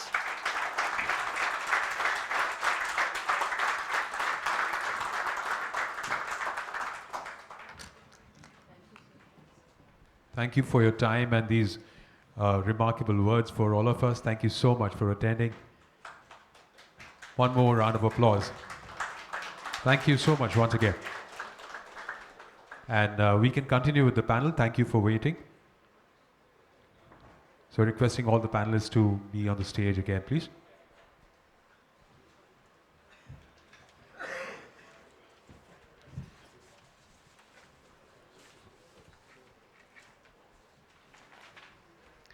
We couldn't have done it without your help and permission. Thank you for your time and waiting for that. Do itashi mashite. It is, you are welcome in Japanese. Thank you, thank you. Arigato gozaimasu to all the audience for bearing this wonderful interruption. Okay, so Nihar, we were on your question about faculty development and framework. I'll just repeat, what do we do to empower sustainable faculty training? Yeah, so as I mentioned just before this break, we could have some very focused program for faculty training, like certificate courses, a trainer program, and most importantly, it is very important to involve them in our R&D, right? So because lot of things could be learned when they actually involved in the research projects, right? So I think sustainable, most important will be to involve them in R&D projects with industry or with academia, means academia working on R&D. And second thing is very focused, very planned certificate courses, as well as the trainer program. Thank you, Nihar. Over to you, Shahbaz. Thank you for sparing time from busy setup of Micron.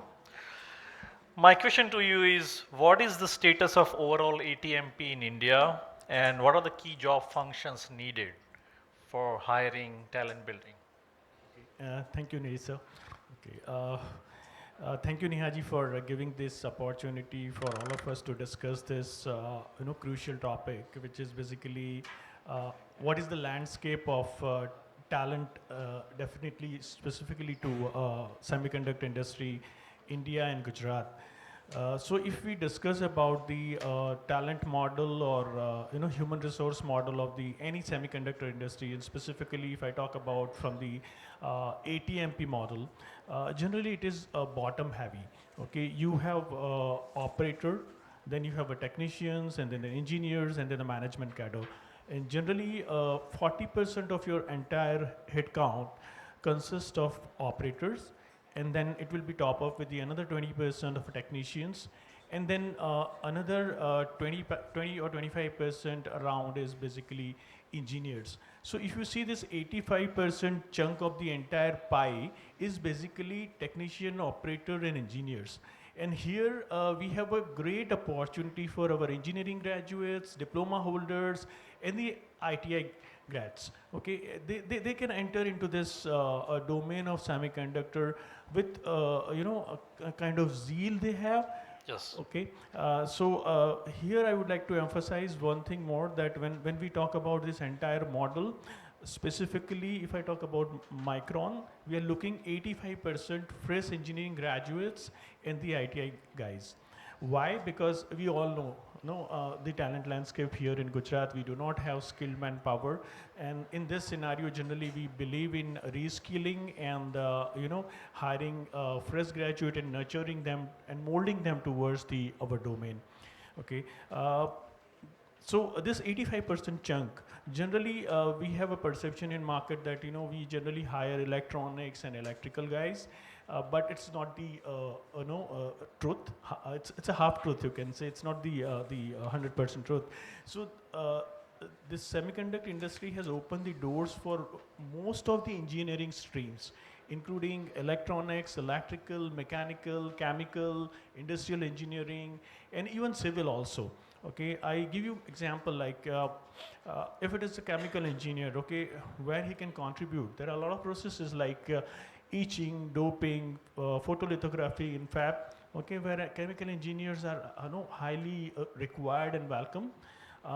If we all are like 5, 6 players setting up the facilities here in Gujarat, definitely there are a lot of construction, okay, starting from clean room and other facilities, and there will be a huge demand for civil engineers.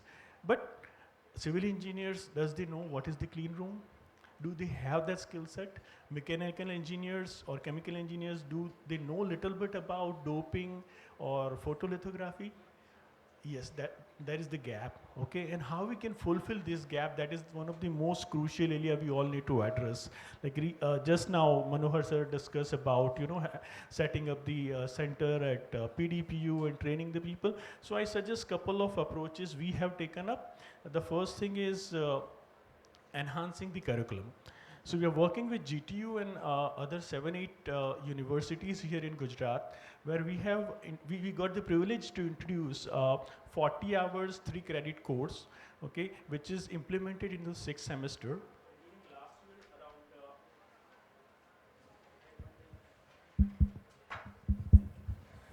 So during last year, around 850 students from all these 32 universities have been participated in this. And we have trained around 45 faculties across these universities. Okay, so this is the model we would like to implement, where we can work with other universities and institutions where we can enhance their curriculum, and we can bridge this gap. And the second thing is basically, this is theoretical course. So when it comes to hands-on training, we are still struggling, okay, because we do not have that kind of infrastructure here in Gujarat. Yes. So we partnered with the PDU. We have created a clean room in the PDPU, and we have established a kind of center of excellence with 3 different machines. One is die attach, one is wafer saw, and wire bonding. Okay. And not only Micron employee, but all other students can take the advantage of it. So this kind of center of excellence we can have in different clusters of Gujarat, because even creating a clean room and maintaining it's a huge cost. Okay, right. So you cannot have in every institution or every college, but you can have few clusters where you can have such facilities where you can have hands-on, students can have hands-on training. And second thing, what I would like to emphasize more on, having a relationship with the foreign universities and institution, where our student can get the exposure. Okay, like Taiwan is one of the hub where we can have those kind of knowledge exchange programs where they can learn more about this institution. The same experiment we did with the Punjab Engineering College in Chandigarh. We have introduced this ATMP course with Punjab Engineering College, but again we were lacking on the hands-on training in Punjab. So we collaborated with Sir in SCL, and whoever is taking this ATMP course in Punjab Engineering College and one more college, Mahila Engineering College in Ajmer, they will be trained in SCL Mohali. Okay, so we are working on this, developing the talent ecosystem, and this can be replicated by some other players and some other institution. We are open to collaborate with whoever willing to do so. Thank you. That's a significant investment, Shahbaz, from Micron. I want to ask one tough question. Pardon me for that. How do you see the overall ATMP industry's hiring numbers, projections? Will it be in a single digit, double digit? Feel free to suggest some number. Okay. We are talking about 1 million generally, okay, and that I can put into India perspective. But if I see this 4 player here in Gujarat, it is not less than 100,000 in next 4 years. Next 4 years. This is realistic number I'm talking about. Yeah, including all Keynes, Micron, Tata, and Suchi and CG Semi. Yeah. Thank you, Shahbaz. I wish I was a student at this point of time. You shared almost all the things needed to clear the written interview. Photolithography. If I have one more sure. addition. like Aparna ma'am just spoke about not only hiring operator and technician, uh, we need to reskill them for the upgradation of their skills. Nobody can be operator for the longer time, correct? Yes. Nobody can be a technician for the longer time. They need to upgrade themselves to the next Progression, level. yes. Okay, so we need to have an in-house work integrated learning programs. Okay, which like in my previous job when I was working with InfoChip, we had a good collaboration with Ganpat University where we have AmTech VLSI, which is in-house program for InfoChip. So such more program can be done with the academia and industrial collaboration, and that can definitely help to upgrade current manpower to the next level. Yeah, and that is one of the most key aspect we are working as of now, because we don't want just to hire the people, but we would like to retain also for the long term. Thank you, Shabas, for very helpful inputs. My next question to you, sir, Kawaljeet Sarji. You have been in the industry for more than 3 decades and you've seen manufacturing. My question is, what are the current successful techniques, 1, 2, or 3, which you recommended is very important for building the talent of manufacturing based on the last 3 decades, ups and downs, markets, complexity, because experience matters a lot. I will just first brief about what SCL is doing. Yes. SCL is an integrated device manufacturer. We used to have design team, we used to have process team, we used to have ATMP facility. Apart from them, we also give lot of emphasis on reliability and quality aspects. We are trusted and reliable partner. Apart from that, we have one more stream with us. We are also doing lot of thing in system integration, and we are doing system boards to strategic sectors. So end-to-end facilities there at SCL. We are one-stop solution, and we also give customized type of things to the customer. Our customer are mostly strategic sector.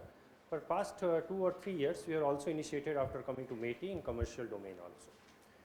With this aspect also, I will also tell about one more aspect also. Like people used to say that fabrication is a very complex process, and with the fabrication, it generally takes 3 months time, 2 months time, or 4 months time according to the complexity. I will also touch upon, before coming to your answer onto your question, that in the recent first batch of C2S, this is Chip to Startup program, we have fab out within 33 days the first lot, which is a world record. We have also not only done in 33 days, within 2 days we have given the customized packaging to them. It is in a COB packaging. And on the 40th day, we have taped out some of the circuits which they have tested also, because we have given the customized solutions to them. Because this is the advantage of IDM. I will also tell about another thing. We still, till date, we don't have any field failure, because we know what is the quality aspects, and that is why this quality matters a lot. And any customer wants a thing which has to be trusted, which has to be a good quality or reliable product. Now comes to that, how the manufacturing sector is growing up. Now you see what are the things which we need as in SCL, which I think so. As sir has already mentioned, we don't have IPs, but recently we have a good collaboration with academia and industry. And recently we tape out within 6 to 8 months one of the SOC which we designed. There was 16 IPs, 8 to 9 IPs was contributed by SCL. Apart from that, 9 IPs from academia and industry has contributed, and we have taped out. Mass set is ready. We have already put it in the fab. So within 8 months, already fabrication also started. This is great and this is a very complex process which we are doing. Apart from that, because we know that what are the challenges, and we are also trying some heterogeneous packaging, and that is why SIP is needed. And that is why we are collaborating a lot of things with nearby institute. IIT Ropar is there. Day before yesterday, IIT Mandi people were there. And we are saying to them that whatever your programs are there, MTech programs are there, or PhD programs are there, we have the topics. Give the students that topic. Don't give them the topics which are not useful. Give them the topics so that the IPs can be created in the country.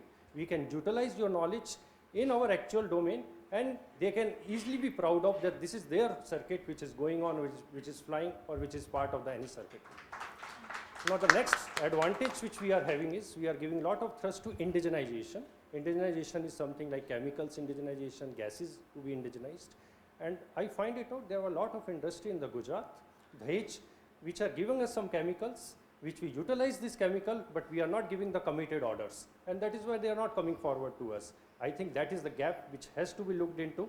Now another aspect is because we are talking about PPM, PPB level of quality. that type of contamination plays a major load. So container also plays a major load. So there are simple aspects which we are not looking, which has to be looked into, which we know where has to be seen. And that is why this knowledge has to go to the academia, this knowledge has to go to the industry, that these are the relevant topics. Apart from indigenizations, we have also a lot of things which we are doing is like, we know that where the things has to be done, because strategic sector doesn't want the latest technology. They want a reliable technology. They want the miniaturization to be done. So what we have done is, because we have a R&D lab, 6-inch lab, where we are developing lot of sensors. We have also one lab, 8-inch lab, where we are doing 180 nanometer. We club both sensor and IC together, and that is a vertical integration we have done it. And that vertical integration is 1 to 2 micron, and it is for very, very critical application. Only 1 or 2 countries in the world can say that this technology is with them, which we developed and recently transferred to the strategic sector. So these are the advantages which SCL is having. Now comes to that, because the scenario is changing a lot. Lot of people are using chips from outside. The chips from outside are very cheaper. That is why they are using it. Now the thing is, because there are a lot of vulnerability in the chips, and you have to dig out the vulnerability. So recently what we started is, we started the reverse engineering of the chip, forensic analysis of the chip, where we don't have expertise in the country. So that also we have built the expertise in the country, because we have all the tools, and that is why we have opened up 2 or 3 fabs, 2 or 3 infrastructure development which we have carried out. First infrastructure is, we have put Vikram lab. Vikram lab is with all the EDA tools are there. We have also put one Kalam lab. Kalam lab is for online training session. We have also fire and safety practical training session also we have started. We have also started Parangat lab for hands-on training. Apart from that, we have old tools which we have put it in the gallery, so that young generation, 11th or 12th students can come there, have a spark. We revive that tools, and that is why we are putting this type of infrastructure. Even Micron team has come to us last year for training. First batch we have trained them. Lam Research has come to us for training. We are giving very specific training also, like RF domain and all, which is very, very unique, which we have trained them. And we have recently taped out or fab out and recently tested by SEC our Navic chip, which is a front-end chip, and which was successfully tested, which is import substitution. Amazing, sir. This is amazing insight. And you actually took the answer of my second question as well. My second question was, how the manufacturing does collaboration more successfully, and what are the views on collaboration? If you want to still throw some more light. First of all, collaboration, I think I have not touched upon that part. I think we have two startup meets last year in Delhi, and this year we have a space startup meet where 180 space startups were there with us. We have a very good experience with the startups. One of the IP like PLL. PLL is one of the basic circuit which is needed in any of the RF circuit, analog circuits and all. We have a tie-up with one of the Hyderabad startup. Within 6 months, he has given the design to us. We tape it out in 1 year. Chip was there for testing. We have tested the chip in one shot. The chip was working from 40 megahertz to 1.2 gigahertz. And this was something with RTL also we got it. With this RTL, we scaled it up from 1.2 to 2.4 gigahertz, and we have put it in the Navic chip. So this is something like this collaboration have made us not only enrich ourselves, our libraries also, but we also know there is a lot of potential in the startups in the country which is having. They also have collaborations with like industry which is coming out, like Moschip has come with us. We are making the smart meter chips along with them. We have also academia collaboration. IIT Gandhinagar is collaborating a lot with us, having a modeling. We have also having good collaboration with IISc and all. And we are making one of the latest chip for them, that is AI chip, with a small scale model of AI chip we are fabricating for them. Wow, that is wonderful, sir. Thank you very much, sir. A round of applause for our own SCL. Okay, so Dr. Rajgopalan, my question is about, again, manufacturing. How do you see the different skilling initiatives, frameworks exist in the advanced manufacturing skilling? Thank you for this opportunity to speak at this prestigious forum. As you talk about advanced manufacturing, it contains automation, robotics, IoT, data analytics, AI, ML. And if I if I have a liberty to say that majority of these advanced manufacturing is being done by the top companies. So inherently the MSMEs and the lower stratas of the companies are not able to utilize it. So I'll focus my talk over the advanced manufacturing part. So as you asked about the frameworks we have in India, we implemented NSQF, which is National Skilling Framework qualification in 2013, and it is implemented by Government of India from getting I would say inspiration from say Singapore and Australia, and also in United States we have the National Metal Skills Forum qualification. But that remains a benchmark or a backbone of the country's qualification frameworks. Apart from that, there is something called the sectorial frameworks, which are also evolving in the country. For instance, we have ESSAI, we have Instrumentation, Automation and SSC, we have ASDC for automotive manufacturing, we have Capital Goods SSC for say supply chain and robotics and all sorts of things.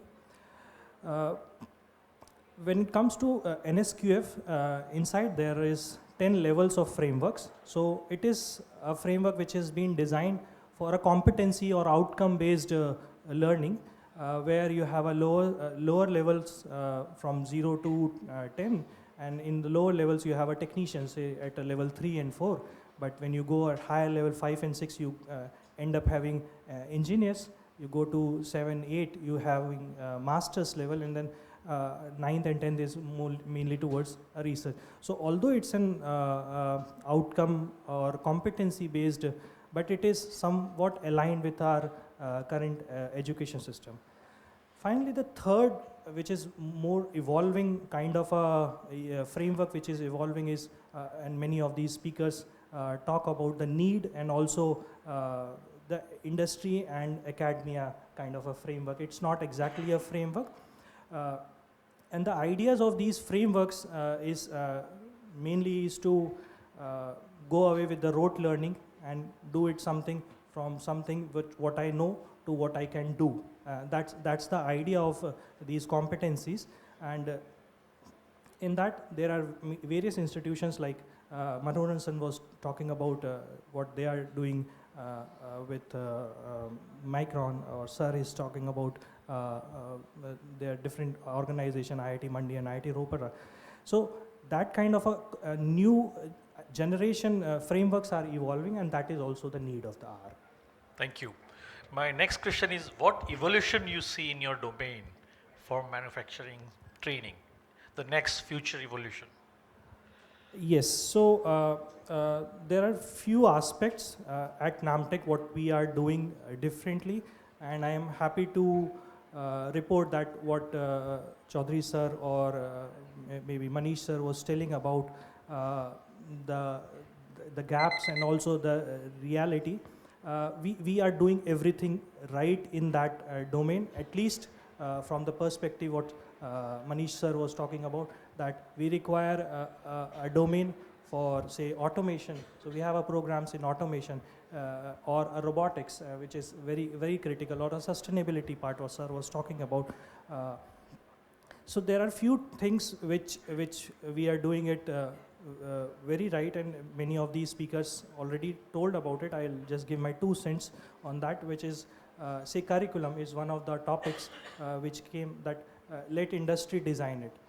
But it is really tough for an academic institution. I have worked in various academic institutions in my last 10 years or 15 years of journey, and it's very tough for academic institutions to take up give up the position of academic say curriculum design to an industry.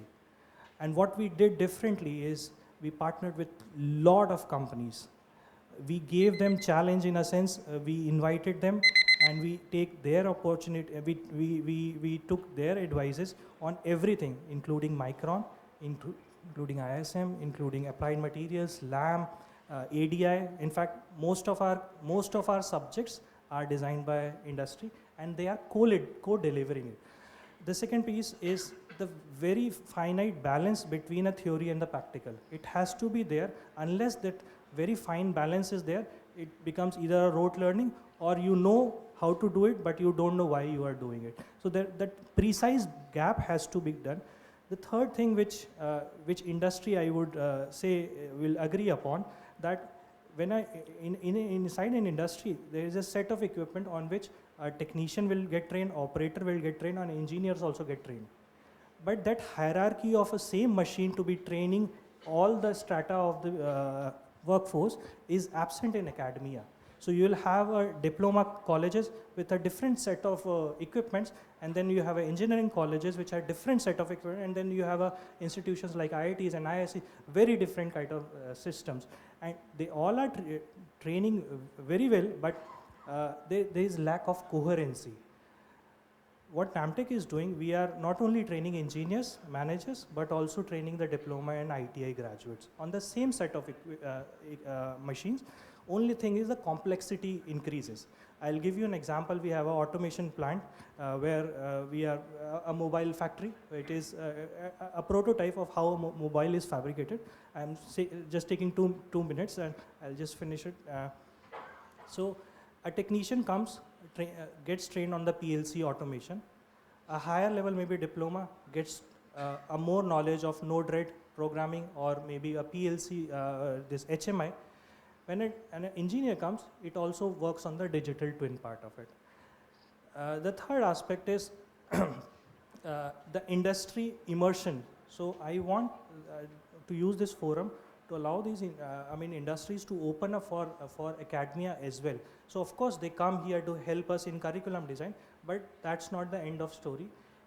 Like sir was talking about the practices, various practices and industries has. Can they open these to the academia so that academia can venture into it, learn from it, and eventually is going to help you out in that domain.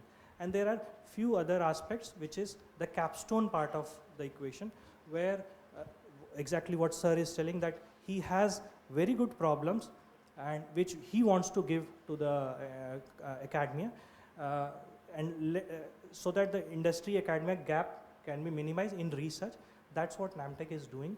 We are working with, say, Micron. We have delivered one of the crucial projects of Micron. I'm not going to give the details about the project, but it's a live project, and it helped not only the company, but also the students as well. So these are the parts which, if evolution occurs in these frameworks, it will be helpful for the country. Amazing. Thank you, Dr. Raj Gopalan, for wonderful insight. With this, we are running out of time. The luminaries on the dais are available during the break. If you have questions, you can ask them. In interest of the second panel discussion, no more questions. So thank you each. Can you have one question? Oh yes, okay. So I will take this opportunity. These are very experienced people sitting over here, and very glad to get them. Yes. Excellent.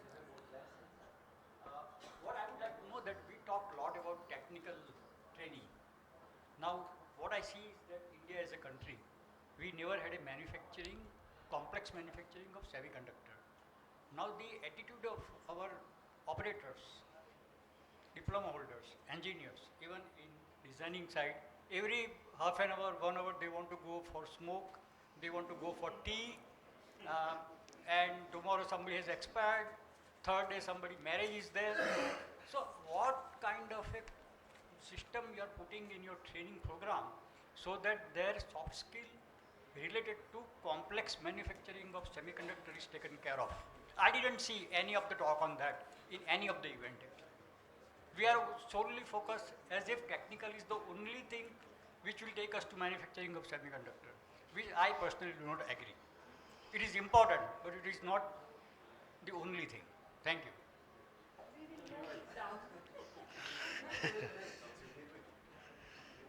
Thank you. We will note this question and we'll add this question to our feedback form. Yes. Thank you, sir. Thank you, Shahbazi. Thank you, Dr. Nihar. Thank you, Kawaljeet ji. Thank you, Rajgopal. A round of applause for the luminaries for sharing their experience, knowledge, and resonance. Thank you very much for that session. Can we request Mr. Nilesh Dindor to step up and please give a token of appreciation from our end to all the panelists? And of course, all of them are pictured together for the cameraman and for your memory.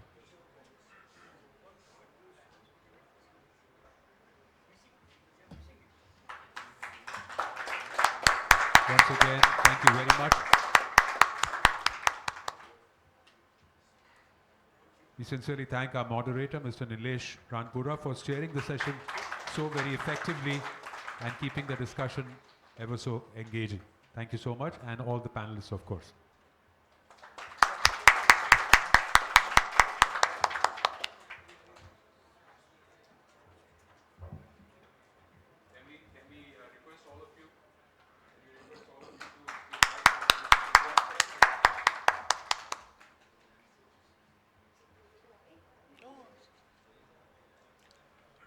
Dr. Sundar.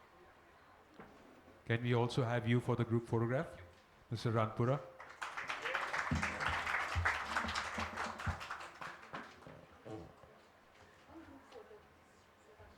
Yeah, ma'am, thank you for joining us. It'll stay a memory.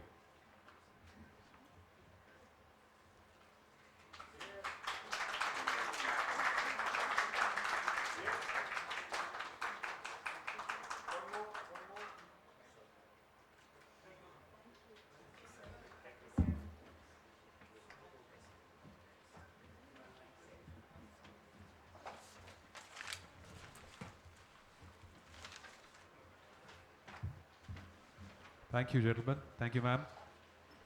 We move on forward, and we are honored to have with us Professor Rajat Moona, Director, Indian Institute of Technology, Gandhinagar.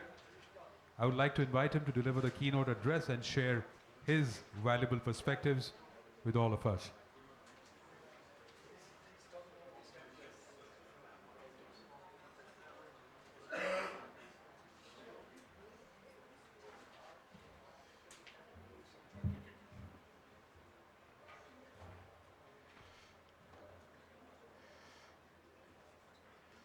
Yeah, I mean, my presentation needs to be brought up.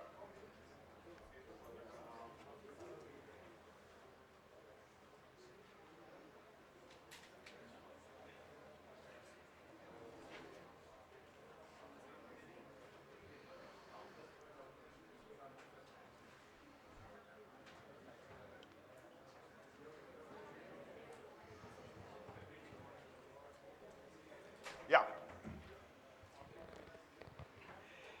Thank you, and good afternoon to all of you.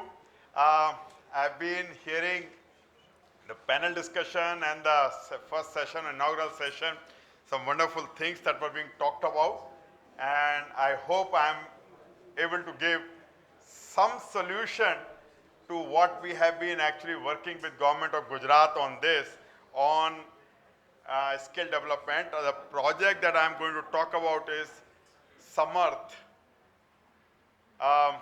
Silicon and Advanced Semiconductor Manufacturing Research and Training Hub, and effectively it talks about making the manpower Samarth for or empowered for semiconductor manufacturing.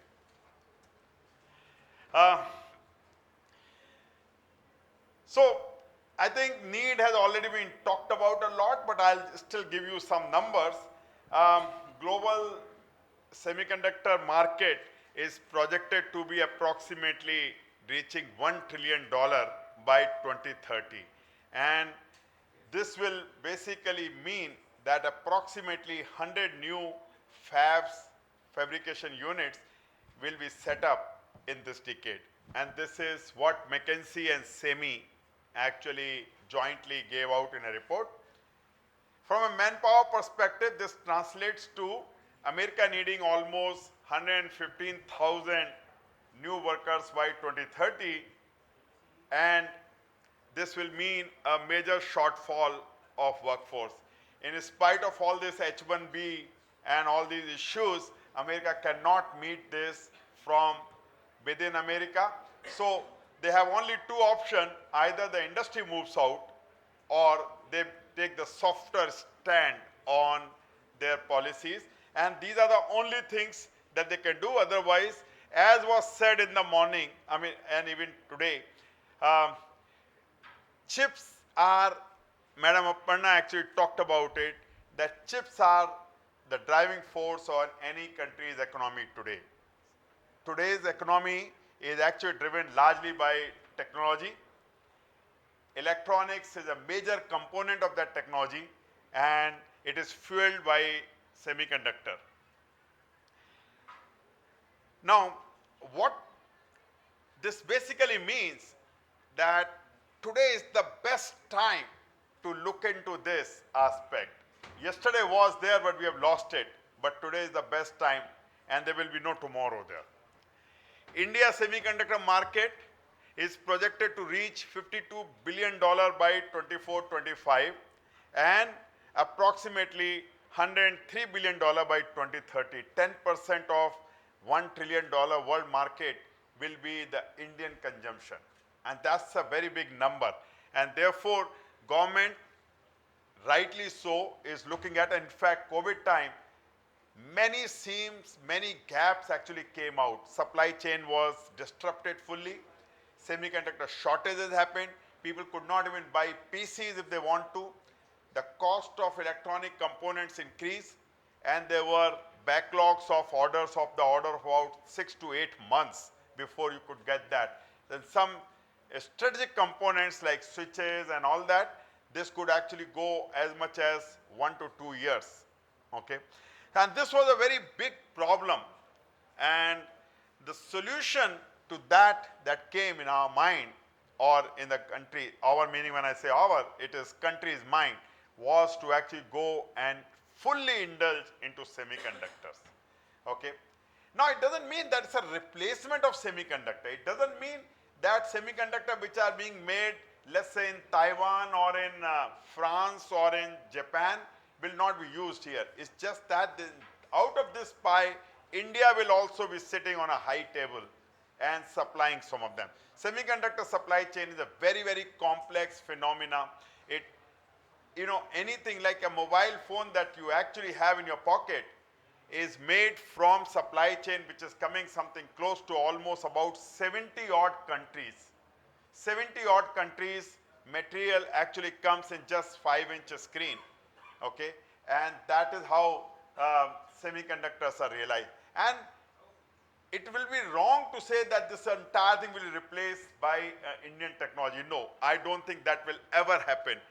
But India will be one such company, one such country which will contribute into the mobile phones of all over the world. We are actually anyway doing in terms of manufacturing, but now in the semiconductors also, we should be able to contribute world over. So if you go and buy a phone in Korea or in Japan or in China, you will know that part of it is actually coming from India. And continuing on this, part of it coming from Gujarat is the mission and the vision of Gujarat government, and we are collaborating with Gujarat on that and saying that we must actually do that. Out of 10 projects that India Semiconductor Mission has approved, I'm sure Huda must have talked about it. Out of these 7 projects, there are 2 fab projects and 8 ATMP and OSAT projects. Tata Semiconductors is coming up in Dholera, and 6 Semi is coming up in Odisha. Other than that, if OSAT, if you look at Micron, Keynes, CG Semi, they are all getting set up in Gujarat. 4 projects out of 10, 40% is a very big number for Gujarat, and I'm sure Gujarat in time to come will become a semiconductor capital. May not be semiconductor, may not be Silicon Valley, but definitely the Silicon Heights, because there is no valley here.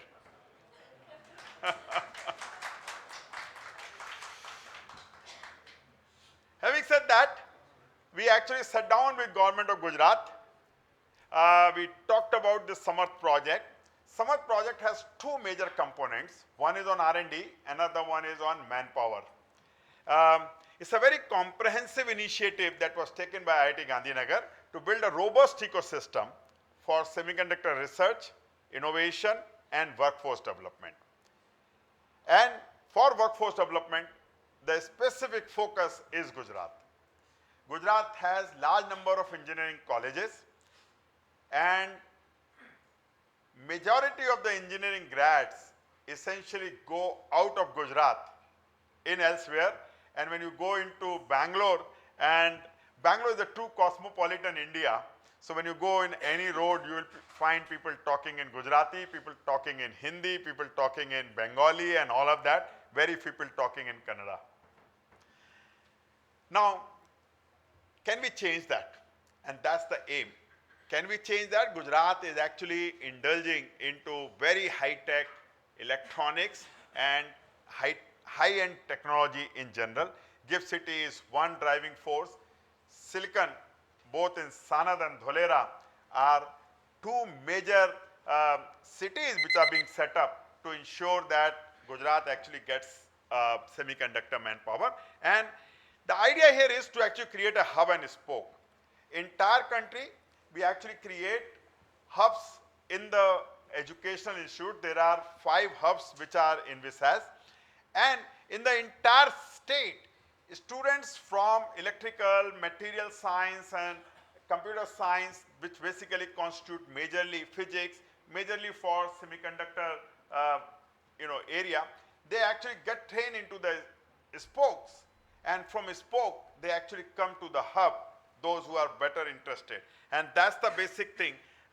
So from spoke to hub model, and another job that hub is required to do is to create a coherent training program in collaboration with spokes, and therefore creating teacher that train the teacher, train the trainers model, developing the curriculums and these kind of things.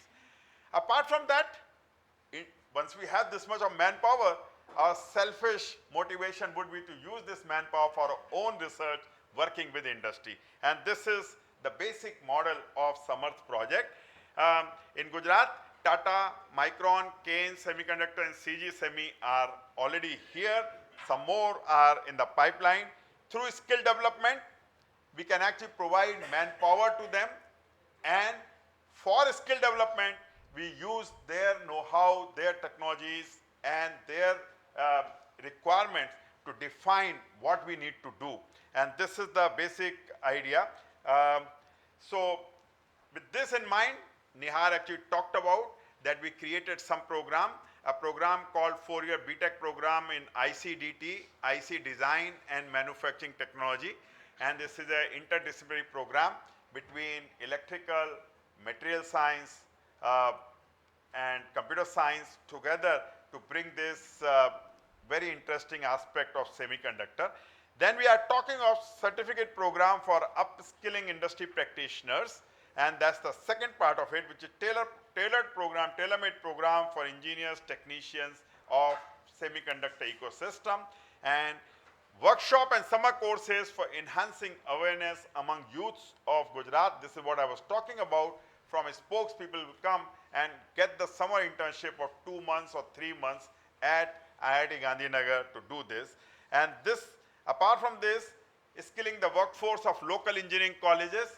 Nihar actually talked about in the panel discussion, bringing trainers or teachers and training them in a 2-tier training model, and similarly creating a train the trainer program. So these are basically the total idea of the summer thing. Overall benefits, we will be able to have state-wide upskilling and talent development. Thus, such talented people will be available for semiconductor programs, not just in Gujarat, but even otherwise. And idea is that about 40 to 45% of semiconductor ecosystem which will be in Gujarat will be met by local engineers from Gujarat. Job creation and economic growth. It is said that one semiconductor person trained gets a job for 6 to 7 people, okay, including semiconductor, non-semiconductor, technical and non-technical. So this is a very huge job opportunity that we are talking of, and Gujarat can become a national innovation hub. In fact, some of very interesting things that we have also undertaken with VLSI Society of India to create we have actually launched a program of almost about 800 odd students are right now countrywide trying to make a open risk 5 implementation using the tools and technologies that are available and generally made available, and about 50 of them will be brought to IIT Gandhinagar. You know, so it's like 50, I mean, we were talking about open IP, open source IPs, 50 RISC-V implementation you can choose, is not just one. And RISC-V is a very interesting processor, open source. So this is actually going to be a very interesting aspect that we are talking of. So I think there's a two-tier training model, theory to practice, foundational knowledge through online coursework, and hands-on skill mastery through in-person practical training. This is the way we are talking of, and industrial internship of total 16 weeks. So this is the basic Samarth multi-tier training approach that we are talking of, working with Government of Gujarat, and I think there's a huge keen interest on this. At the same time, we are also working with Ministry of IT in Government of India for pegging R&D in that, since all these trainers, all these students whom we are training, when we are bringing them here, we would like to train them to undertake the R&D. Today we are talking of manufacturing. There is a lot of excitement. 10 years down the line, we will again be holding such conferences and talking about that our manufacturing is obsolete if we don't indulge into R&D today. And that is what is very important. So therefore, we have been talking to them, and we will actually be working, creating an R&D workforce which can be for future ready. So these are some capacity that we are talking of. 500 students over 5 years, 300 students of masters, 50 scholars of PhD, upskilling of 250 faculty, upskilling of polytechnic and ITI faculty 250, upskilling of industry professionals 250, and 1,000 participants of certificate course and 1,000 participants of summer schools. So this is basically a detailed plan that we have worked out. With this, I come to an end. Thank Government of Gujarat for supporting us on this. Thank you very much, and all of us, I wanted to actually talk about it. All of you are invited to actually take part into this so that your student will get benefited. Thank you. Thank you very much. Thank you very much, sir. We would like you to stay back for a moment and collect a small token of appreciation. Ms. Anita, could you do the needful, please?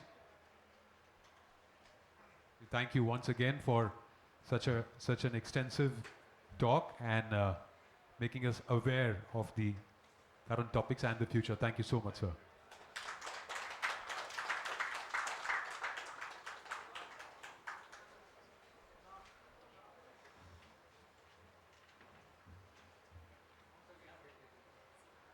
So we move on, ladies and gentlemen, to the panel discussion number 2, the next one. This panel will cover joint R&D initiatives, curriculum co-design, and skilling blueprints for specialized areas like advanced packaging and fab workforce development. I would like to invite Dr. Anurag Kandya on stage to moderate the panel discussion. Dr. Anurag is a prominent scholar and educator at Pandit Deen Dayal Energy University, Gandhinagar, where his expertise enhances both academic achievement and impactful research. Ladies and gentlemen, please join me in welcoming our moderator with a warm round of applause, please. Over to you. Thank you. Good afternoon, esteemed panelists, distinguished guests, and ladies and gentlemen. We have been privileged enough that we have heard so many stalwarts speaking, starting from our Honorable Prime Minister to the Director of IIT Gandhinagar, Pandit Deen Dayal Energy University, the Ambassador of Japan, and they all have talked about that the new definition of development would be in that small chip. So with this, we would like to have this interesting panel discussion which talks about how to talk about this multi-billion-dollar ecosystem to move ahead, and the one answer we would like to have is in collaboration. So today we are privileged to have 6 visionary leaders who are at the forefront of collaboration charge. They represent the entire chain of international partnership, domestic manufacturing to fabless design, research and development, and academia. I would like to welcome all these 6 panelists on the stage. We have Professor Amitabh Jain, sir. Sir is Tata-sponsored professor in residence at IIT Gandhinagar.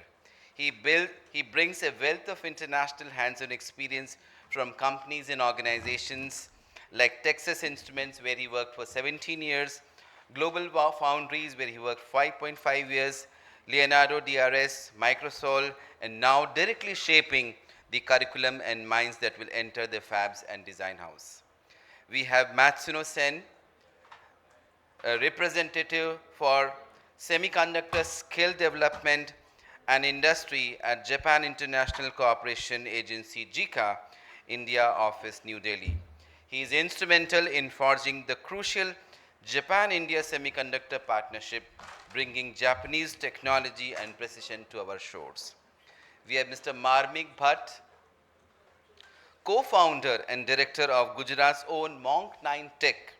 He is building foundational fabrication capabilities right here, from legacy nodes to cutting-edge 3-nanometer architecture developed ChipMonk, an EDA platform that provides cost-effective chip design solutions for startups and academia, and is a strong advocate of industry-academia partnership.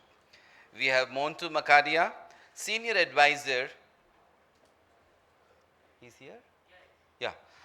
Mr. Motu Makadia, Senior Advisor at the Semiconductor Fabless Accelerator Lab, SAFL, with over 32 years of experience in InfoChips, Synopsys, and Siemens. He is focused on strengthening the fabless ecosystem and critical supply chain, including OSAT, which is vital for holistic semiconductor. We have Dr. Wasiuddin, Senior Manager and Research and Development at Kane Semicon. He is the bridge between advanced academic research industry application, responsible for nurturing the next generation of the semiconductor engineers and accelerating product development. His scholarly research work done at the semiconductors, which he pursued from IIT Delhi and IIT Bombay, is widely recognized and cited. And finally, we have Mr. Sheetal Mehta, Director at Suchi Semicon, our homegrown Gujarat-based semiconductor OSAT.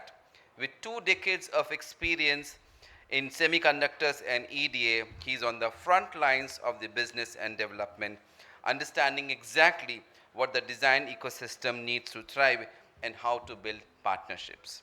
So let's start this discussion, this very interesting discussions, and I've outlined it in 2 parts. One is mapping the landscape and identifying the gaps, and secondly, we are having the actionable blueprints for synergy.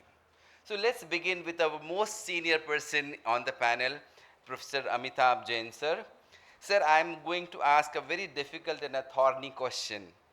You have transitioned from global industry leader to shaping the education at IIT Gandhinagar. Sir, may I ask you, what is the one deeply ingrained habit of the academic world that is the biggest impediment to creating industry-ready engineers for high-techs, fast-paced environment like semiconductor fab, and how we are working on it? That's a difficult question. I've been on both sides, academics and industry, so I ought to be able to answer the question. I can't identify.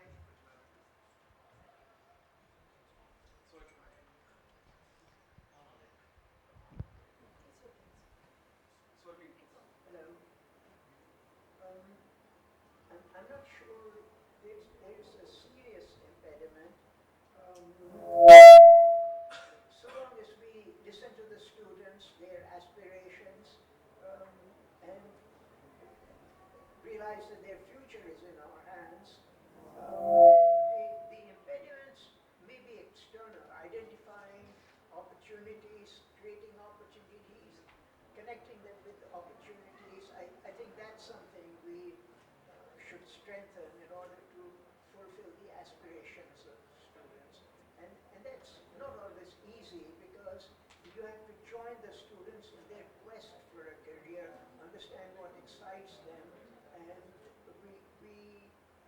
better if we work with them, with external prospective employers.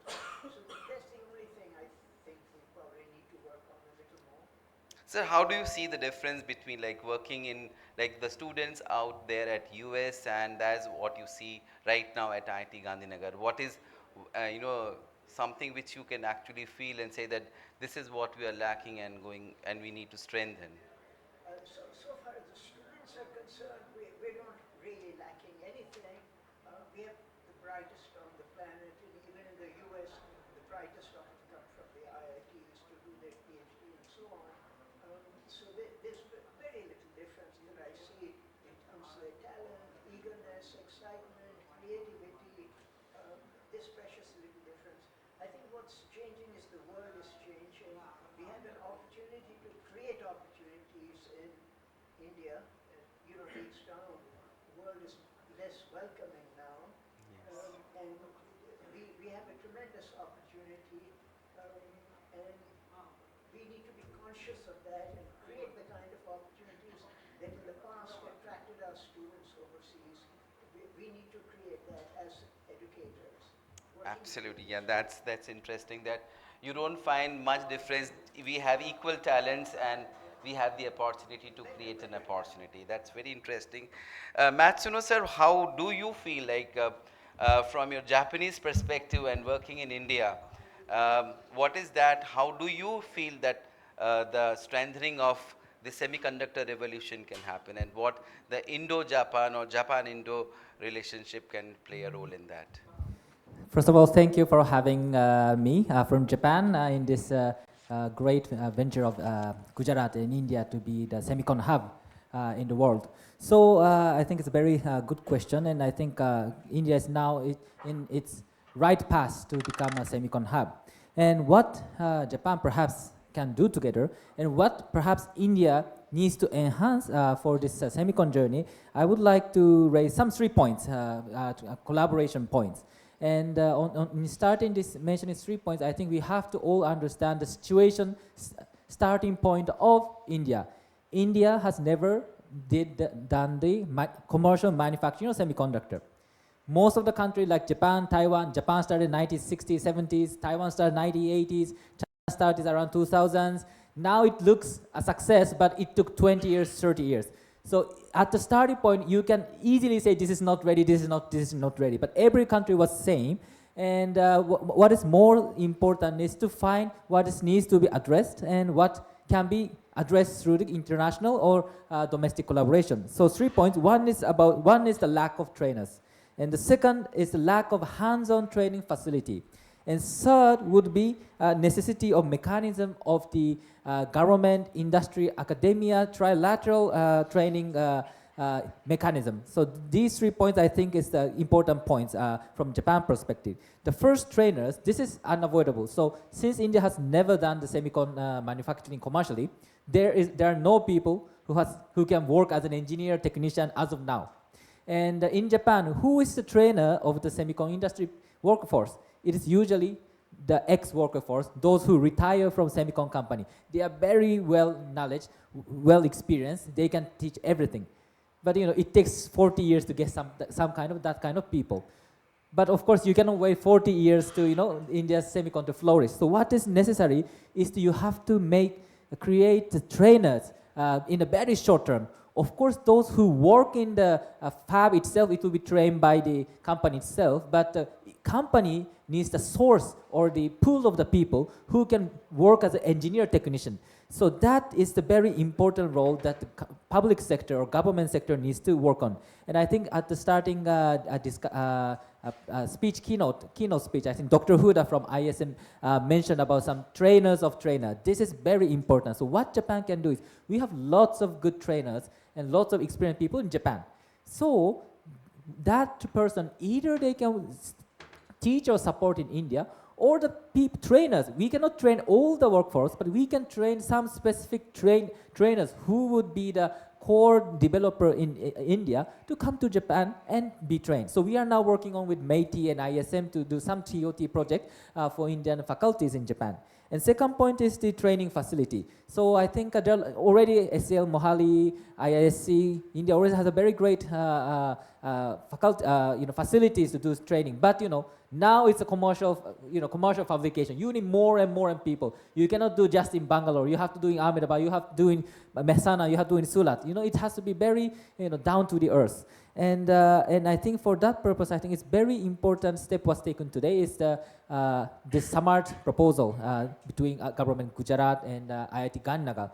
And this would give a platform, I think, to provide good trainers, good basic workforce for India. And I think not just IIT Gandhinagar, for example, PDPU is already doing the training for Micron. I was very surprised to hear that the trainers are not necessarily semicon background, but they were trained by Micron, and now they're training the students who would probably work for Micron. So that kind of short-term creation of trainers is very important, and having this facility is very important. And now I think DST Secretary Ma'am mentioned some JICA collaboration, Japan International Cooperation collaboration. So that is that we really want to engage in this center of excellence establishment, where JICA can probably support financially, but also we can onboard Japanese industries or skill development institute who can work in curricular designing, donation of the equipment, that kind of thing we are envisioning. And so time is limited. The last point is the mechanism for the industry training. So industry will do whatever is necessary. University will do their good education to the students. But for this time, semicon is one of the unique industries that government role is most important.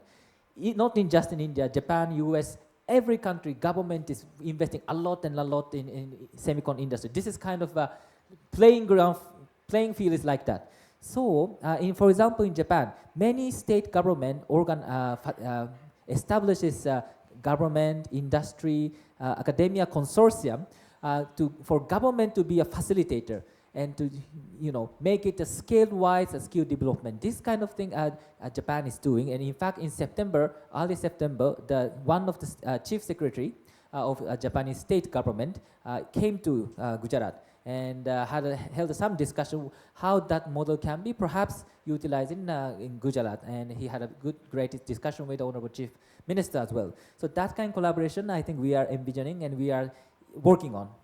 That was a very interesting, and you really pointed out the gaps, the lack of trainers, training the trainers, and what role the government has to play and how it can play. Anyway, government of Gujarat and government of India is doing a lot. Now, putting something on the gap which you pointed out, let me take this question ahead to Mr. Marmik Bhatt. Monk 9 Tech is a homegrown Gujarat story aiming to bridge legacy and advanced nodes. Given your hands-on experience in setting up the fabrication facilities, what is the most surprising and underestimated practical skill gap you have encountered while recruiting the local talent and fab operations? Is it the clean room protocol, equipment handling, data, or what is your take on that? Wonderful questions, and this is the right time to talk about this particular topic. So, we all know that we started commercializing semiconductor late. That's okay. But Indians never ever have stopped working on semiconductors, right? The talent was already there. We were working for some other companies from other countries, right? So we have started this, agenda where we're going to build the whole ecosystem, starting from like clean room preparation up to class 10, and then we'll have the ultra pure chemicals, 7-9 supply chains, everything. But building workforce, India has never been in challenging state, right?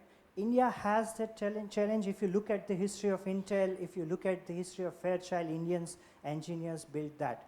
And like Sir what says, I never use the word called cheap labor. I use another word called affordable engineers, right? So that particular system was already there. We just have to identify those talents, put together, and we just categorize them. There should be some, categories for our, young generations to choose whether I want to, work on the utility part of semiconductor ecosystem, or the fabrication, or the chip design, or the other packaging or any part of ESTM. So that is one of the important part. Second part is we are fast learners. We are very good learners in terms of, and we are also very good technology adopters. And both are, kind of a pillars. Based on that, we are gathered here and we see a really good future of semiconductor in India. So honestly speaking, we have that, platform where we can add more skills, right? But we don't had to create anything from scratch. That is for sure. That's really wonderful. Nothing from the scratch, but we have already a good pool of talent. Only thing is some more push and pull, and maybe we will be crossing the threshold to be in the part of this revolution. Now, very interestingly, like, is it the only numbers? Like, if I pass this question to Wasiuddin from Keynes, is it only the numbers which are important, or do you say, for example, we are having more number of fabrication, more number of manufacturing units with our practical skill set? What is the more important role to be played in terms of how India can be leading to become the superpower of this semiconductor revolution? Yeah, okay, thank you. So we need to see these questions in a way in two goals. One is the near short-term goal, and then it is a long-term goal. The near short-term goal is to support the supply chain resilience. We need to generate more employment, technological employment, and we also need to start taking steps into the semiconductor manufacturing. For that, the number of manufacturing units which is coming up are really exciting me that so much units are coming up. But one thing we also need to understand what technology is coming to us. For example, if I talk about my OSAT, so we have a process for one particular product line. That process can have multiple IPs, and that IPs currently we don't own. For a longer run, we need to generate our own IP. For example, if I want to run my device on a certain temperature, we need a specialized solder paste, some kind of other sintering processes, so that we can operate my device at higher field temperatures. So for those at the material level, we need IP. At the process level, we need IP. At the design level, even the lead frame which we will use, if it can be designed efficiently, it can reduce so much problem of the power, signal, and thermal. These are our important factors we need to understand that at the longer term, we can now start with what we are starting with. We have our pilot facility. We are taking the copy exact method. Whatever they're using, we are just copying that. Even the machine models are like similar. This is the stepping stone, right? But it will not lead us to very far. For the farthest goal, we need to develop our own IP in terms of customized equipment. For example, if I have a device which needs to be sensed inline monitoring while an optical signal is on it, if I'm working on a co-packaged optics, I need to design a tester which can integrate the optical and the CMOS signaling that can be tested on a one package. So this kind of an IP need to be generated in terms of the equipment manufacturing as well. How can a custom equipment can be devised within the country? So for the longer run, my say is yes, there are more than 10 companies already awarded by India Semiconductor Mission, which is really good. In that way, that talent pool which required will get trained on some kind of level. For example, 2-3 days back, I was working on one of the problem that for one of our device, the current requirement was 200 ampere, and we were using a wire of 20 mil. And the problem with the wire bonding was too much. So what we were thinking, how we can reduce the wire dia and increase the number of wires. So there are minute problems we need to understand. And one thing I just wanted to convey, that I never seen anything which I have learned in my 12th class which is not still working. My I square into R is still working for me. My area is still working to me. Most of the things are very basics, and if there is a student community there, my message is we always talk about the advanced training and all. That's fine. That's if you want to operate a machine, push the button, get your job done. But the real thing is inside the very basic of science and fundamental science. If you are studying your class 12 physics and maths very good, you can calculate my BOM cost. You can calculate if my bond line thickness of my die attached material is 100 micron, and this is the chip area. If I multiply by this area into the bond line thickness, I'll get what is the volume of my die attach.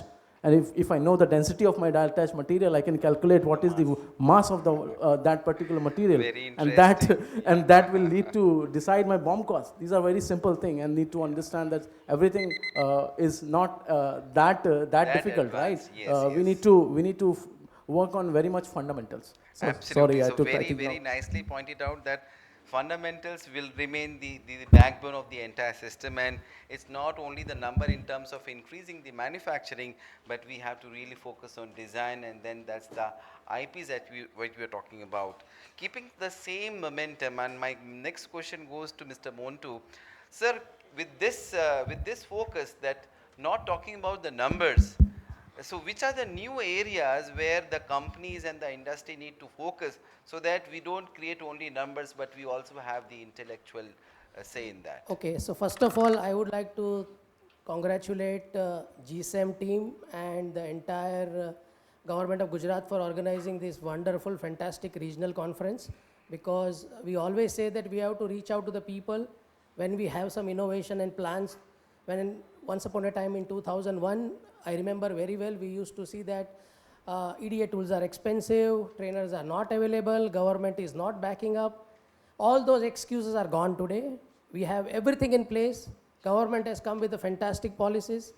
And it is a time, I come from very passionate marketing and technology business background. I started from Ahmedabad and moved to Bangalore in 2001. And very excited to see that the quality of engineers, the kind of grooming happens from the college, which really brings a result when it comes to the final product as an engineer and serving the large multinational companies.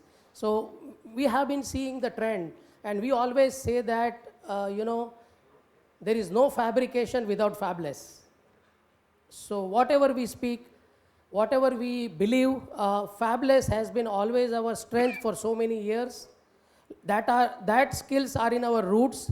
We have to grow with that. On top of it, now we have the manufacturing and OSATs and fabrication, manufacturing facilities coming up. Gujarat is leading in a big way. Very well appreciated, helpful to all other states as well, because growing away, learning from all these initial projects, other states will be backing up, following up with that. So my 2 cents are that, I still feel that academia has to really modify the course curriculum. Of course, Manish ji, Manoj ji, and even Aparna ji talked very nicely about the gaps and how to connect the dots. So that is fantastic. That can be done very well. I'm sure there are experts in academia and industry both, and government supporting now, all three put together, it will come very well.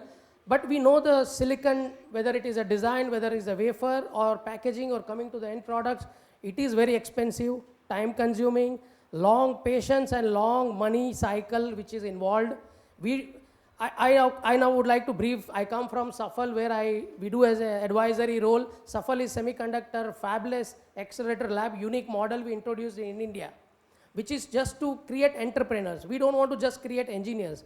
I would like to encourage academia to start developing IPs which can be commercialized to the market. We want that in India. Products from the academia coming to the market. Go to market, investors, funding, mentoring, providing EDA tools, everything we do as a SAFL. Very successfully last 5 years we have done. We are expanding to other states. Soon we will announce and you will hear more about SAFL going to Odisha, and we are their prime partners to replicate the same model.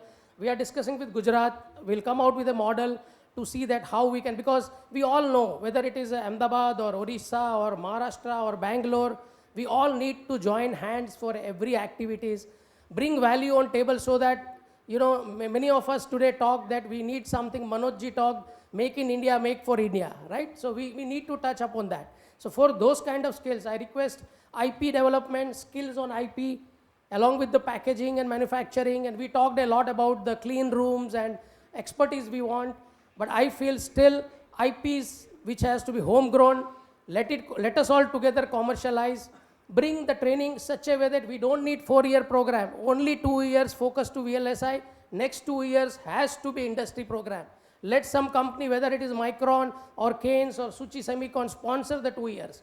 and put the industry project on the students itself. So in 2 years, by the time the degree is out, they are 2 years experience in the industry. So these are some of my takes to Very share with all of you. interesting, sir. Like you say, 2 years of curriculum and 2 years of industry, and very emphatically you brought out that make in India, made in India, and homegrown IPs and so on. So let me summarize this round one and ask a very difficult questions to Sheetal Mehta, sir. Do you believe that with all these inputs which we have from this esteemed panel, we will be having a locally grown talent pool in India for in the next 5 years, given all the inputs? Right. So since morning we've been hearing, oh, so this is Shetal Mehta from Suchi Semicon. Since morning we've been hearing about talent. Uh, one normal fact is that where you go to US, you have Professor Tumala Rao.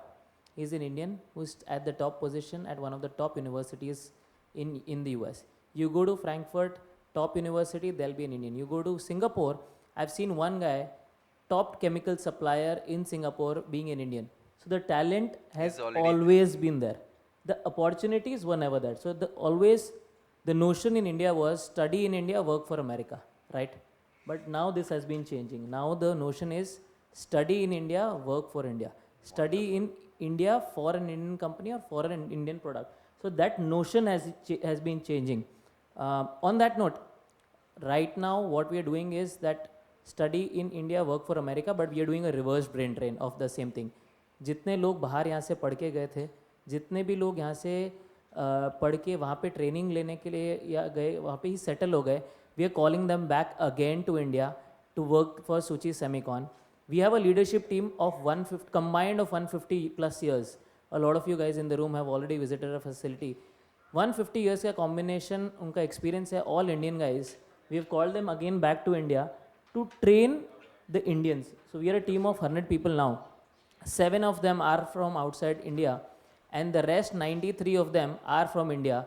So what they are doing is that they are training every level of people, right from the management to supply chain to engineers to technician to operators. And what we've done at Suchi is that we've created a ladder of people. So L0 is operators, L1 is technicians. So every operator has a chance or a possibility to become the CEO of the company at one point of time. So that's the absorption level that we are trying to do. If you are able to do it at the right place, at the right time, with the right precision, you have a ladder to climb up to the CEO level. That is what we are trying to do. And as a person who is born and brought up in Gujarat, my whole ultimate aim in India, I think, rather than Gujarat, my whole ultimate aim and game is that I will want to make a product in India for India.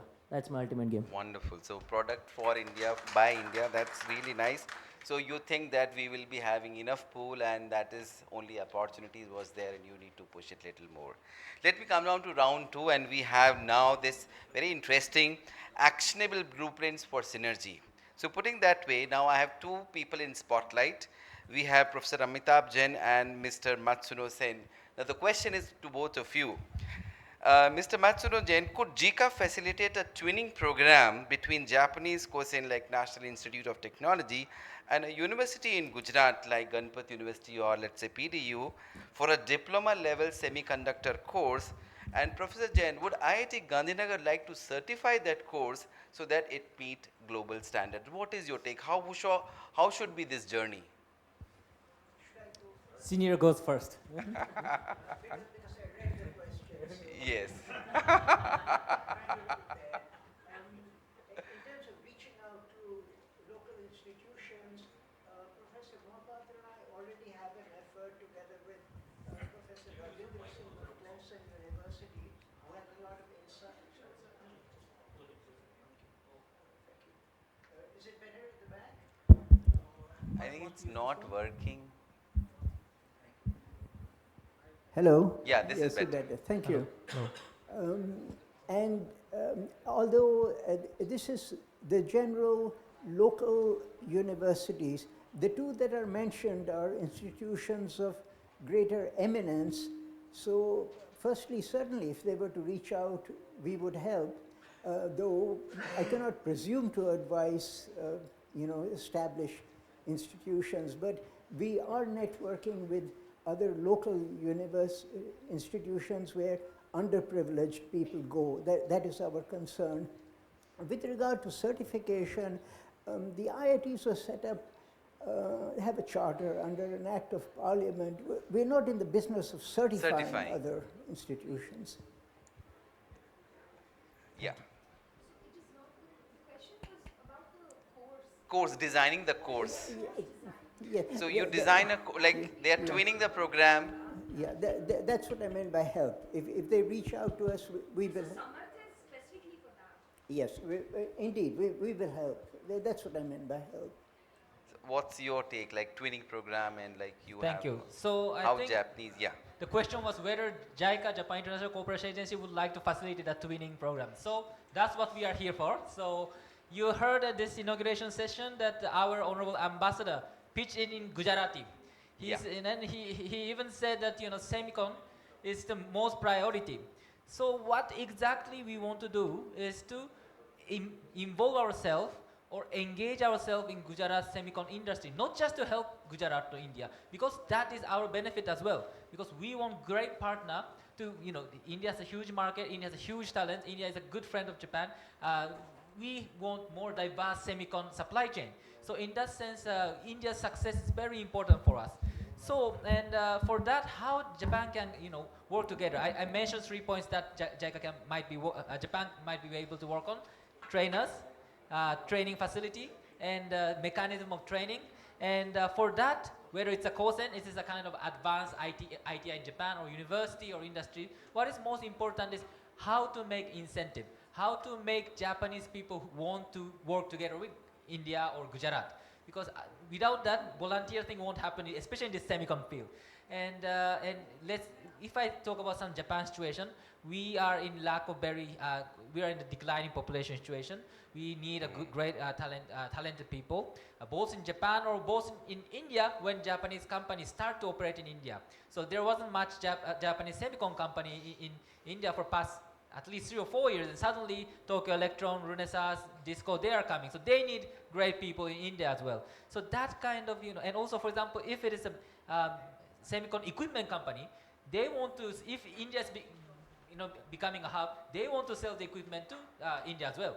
So, they want to, kind of promote their equipment in India. That may be their incentive. So how to capture their incentive, it's very important from Indian perspective. And from Japan International Cooperation Agency, we are the government agency to promote Indo-Japan collaboration. Our role is as a government part to find out the incentive for both sides so that they would be able to pay each other in a very beneficial way. So I think that's why we are really into this twinning program. That would be really interesting, that something's twinning program, and you say that it can be really mutual, be it taking care of the needs of each other. That's really interesting. Now I have a very different questions to again, I'm putting two panelists on spotlight, Mr. Marmik Bhatt and Wasiuddin. The question is that since you both are involved on hands-on work with companies, now imagine Semiconductor Talent Compact. What is that one non-negotiable clause would you like to include in this compact? Now, Mr. Marmik from a fab perspective and Mr. Uddin from an R&D perspective. Can you just repeat? Non-negotiable? Non-negotiable clause which you would like to include for the Gujarat Semiconductor Talent Compact. The first thing would be, they should not stop innovating, right? So, as Monk Technology, we started with legacy nodes because that was the first step we can start with having a good vision, but you need something to start. But we never stop innovating. Never stop innovating. Monk Technology has been working on legacy technology, but with advanced, manufacturing process like ICP, CVD, and like that. So we might have the best manufacturing process in legacy nodes. But that happened because we didn't stop innovating. Whichever technology you're working, you should not be stop innovating. So that is one clause. That is one non-negotiable clause. So what is your take on that? So my take on this, for example, if I'm working on particular product, if it fails at a lean level, it got failed, an engineer's job should be to identify why my Why it device failed. failed, right? So for me, any training program should not, ignore that particular part. To engineer's job, one of the important job of an engineer is to identify why it got failed. Yes. That is particularly for me, it's very exciting when I see That's the non-negotiable. That's the non-negotiable. That something like what went wrong. Yeah, So, that if you want to take it technically, so we call it failure analysis. Failure analysis That's very is important something thing, which you say that it has to be yes. to be there. Absolutely. Now coming down to the last spotlight questions, and I have Mr. Montu Makaria and Mr. Sheetal Mehta. This session talks about velocity, right? So let's talk about velocity, which is very the most important part. So Mr. Sheetal Mehta, beyond OSAT, what one specific type of MSME should the state government offer the super fast track incentive to set up within Gujarat in the next 18 months? And Mr. Makaria, from a business lens, what is the most compelling carrot the state government should offer the startups to have a dedicated setup in Gujarat? Okay. So for the next 18 months, what does the Gujarat government have to do? I think they're doing everything that is possible, to be very honest. They're getting the fund, they're creating COEs, they're partnering with institutions. They're running like a corporate organization, to be very honest. I've interacted with them multiple number of times. They're genuinely working like a corporate organization. The speed of execution is very fast. The only advice is that continue the momentum. I think in the next 18 months, don't let it die down. Because speed, Modi ji said in his opening speech in Semicon India as well, speed is everything in semiconductor. So we do not have to stop with what we are doing in Gujarat. You have to continue the momentum, continue to the speed, and things will definitely fall into place. We've started, there are a few other companies that are starting. Tata is going to come up with fab. Ecosystem players I've heard ecosystems players will also wanting to come in Gujarat. So we have to continue the speed, continue the momentum. Things will definitely fall in place. And as sir suggested, Silicon Valley ni Silicon Heights type of Gujarat banega. Silicon Heights should be there. Yeah, that's really interesting. So what is your take on Thank this? you. Yeah. So to summarize again to my previous comments and some suggestions, Safal, as I was mentioning, I would suggest Government of Gujarat to replicate focus to the startups. My suggestion is we need startups from every state. We had a tough journey in Karnataka. We all know maximum number of semiconductor design services and India's captive centers are in Bangalore. But still our learning for last almost 20 years I am there, worked in product side, design services and then EDA side, and did multiple startups and got acquired with MNCs. That's where I am mentoring and advising Safal to have a good, excellent startups. Now the industry we all know with lot of geopolitical issues, lot of senior members are coming out of industry with tremendous knowledge, done multiple chips in the large companies like Intel's, Broadcom, Qualcomm's and Nvidia's. They are coming out, they are very good SoC architects. Get hold of those architects, get their product innovation. We will help support and get more startups. That's my first suggestion. Second thing, we need lot and good trainers and the training programs which are not just academia but focused to jobs. Nobody wants to lose time today. We want every engineers to really put efforts and create awareness. I myself go to every college, selected top 10 colleges in Karnataka, educate all the BTech, third year, fourth year students, encourage especially electrical and electronics graduates to come to VLSI. Once upon a time, last more than 10 years back, they are very scared. Why should I go to VLSI? Now we tell that even if you put a comment on ChatGPT, you get a very log code. And that's what many of them are doing. So much of automation has come. Lot of things have improved. We have to encourage, motivate. My personal experience, I went to almost 6 colleges. We did a hackathon. 1,000 students applied. Only 10 registered for the course. Just imagine the practical scenario of motivating the students in the colleges, in academia, until we go and tell these are the jobs, these are the prospects. I go and tell that you don't need to be a design engineer, you don't need to be a physical design engineer, you don't need to be a DFT engineer. You can be a good application engineer, you can be a good marketing engineer, you can be a good technology sales guy. But without knowledge of basic semiconductor industry, nothing happens. And today in sales in India, we don't have sales guys. I need a technology guys who are BTech graduates with semiconductor knowledge coming into sales. They will help us, everybody.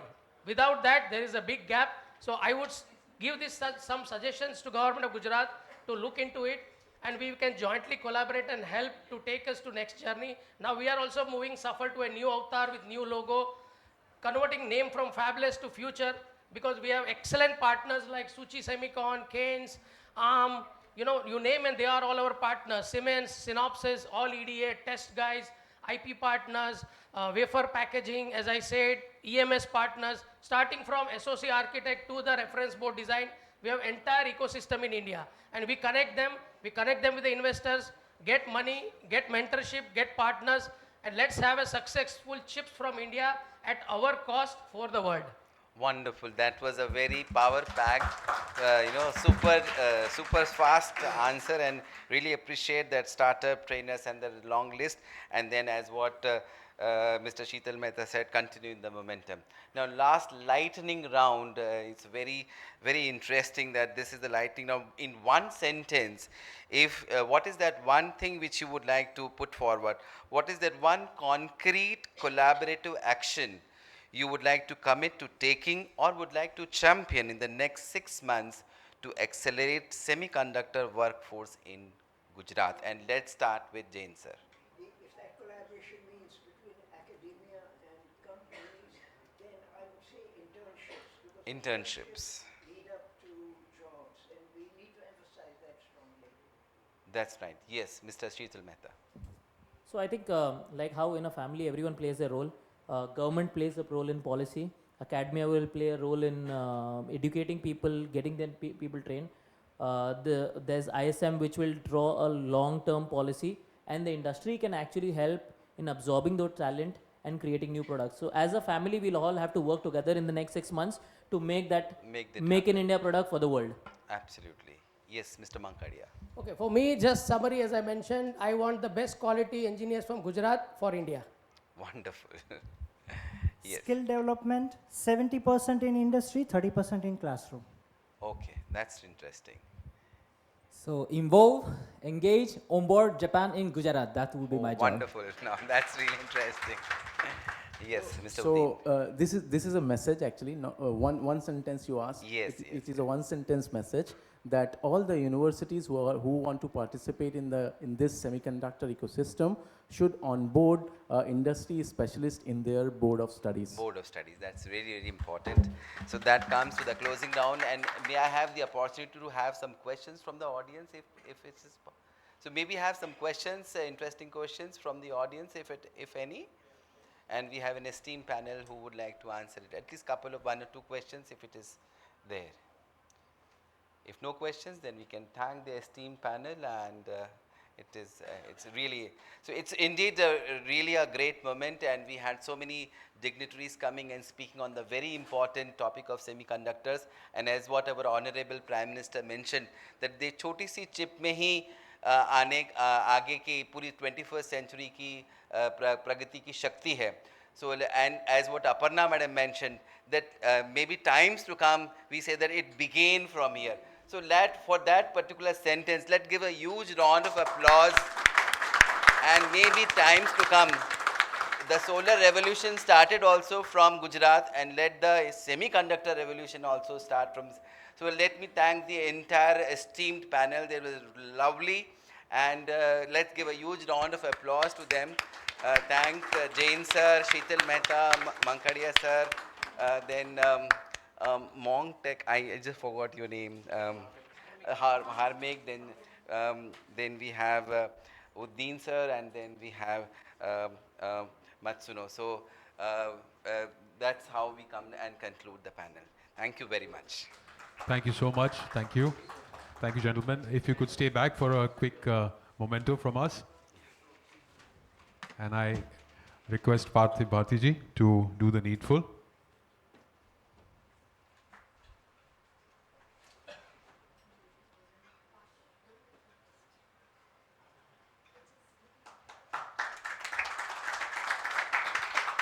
Thank you, all of you, once again.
Yes, that's what I was going to say. Group photo, please.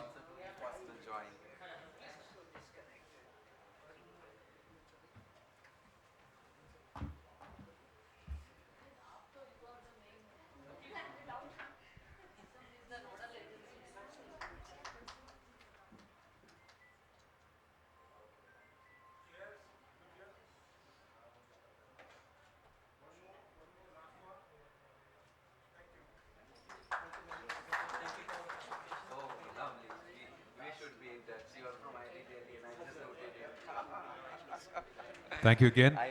Moving forward, we now proceed for the next MOU exchange between the Government of Gujarat and Gati Shakti Vishwavidyalaya, Vadodara. I'm inviting Professor Manoj Chaudhary, Vice Chancellor, Gati Shakti Vishwavidyalaya, Vadodara, for the MOU exchange, and request Neha ma'am and Ms. P. Bharti to be on the stage to do the needful, please.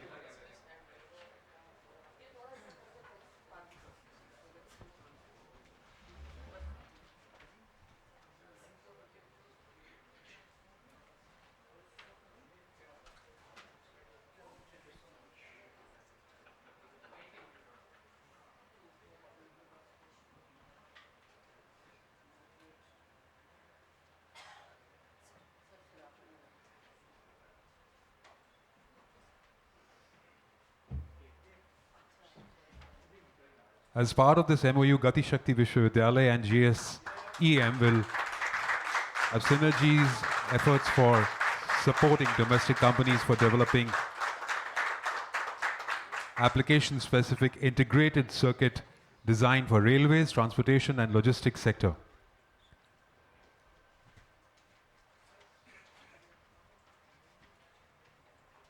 Supporting domestic companies engaged in electronic and semiconductor company design for applications in smart railway stations, high-speed trains, maritime and transport sectors. Also strengthening warehousing,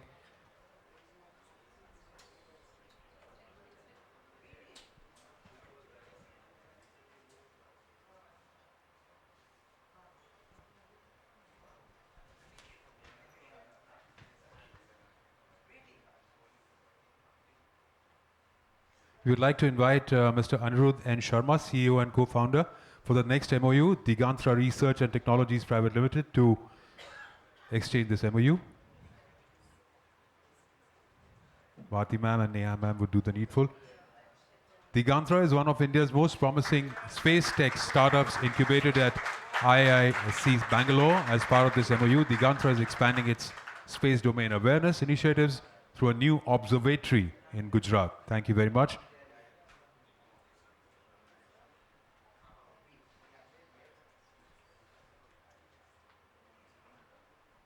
Thank you so much for your services, Bharti ma'am and Neha ma'am. Can we also call Monk 9 and Nirma University for the next MOU, please?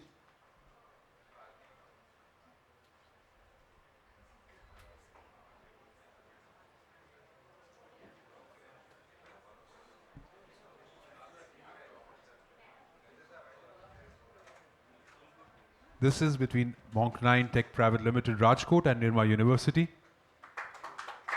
Dr. Himanshu Soni, Director, School of Technology, Nirma University, and Mr. Marmik Bhatt, Director. This MOU is to collaborate in the fields of technology exchange, workforce development, industrial training, industrial visits, and event coordination, which will enhance academic industry linkage, support innovation, and applied research. Thank you, gentlemen.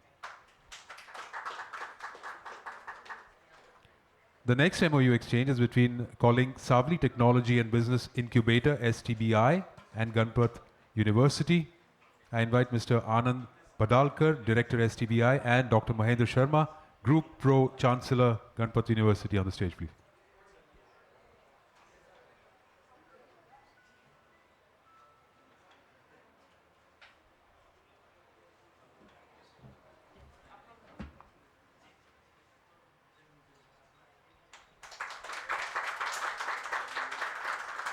Congratulations, wishing you all the best for the future.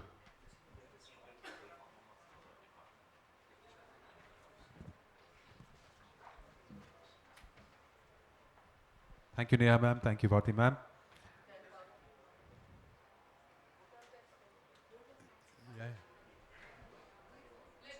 All right, ladies and gentlemen, as you... I extend very heartfelt thank you and my gratitude to everyone who's present here. Manu Chaudhary sir, Huda ji, and representatives from industry, Raj Gopalan ji, Sheetal, Vasi, and Professor Jain, and everyone who was on the stage, Safal, Matsuno-san. Thank you one and all. And if I missed anything, I'm sorry for that. And if there are little here and there, I made some mistakes by our team, please forgive us for that. But the intent is to make, in India, make for the world. Thank you.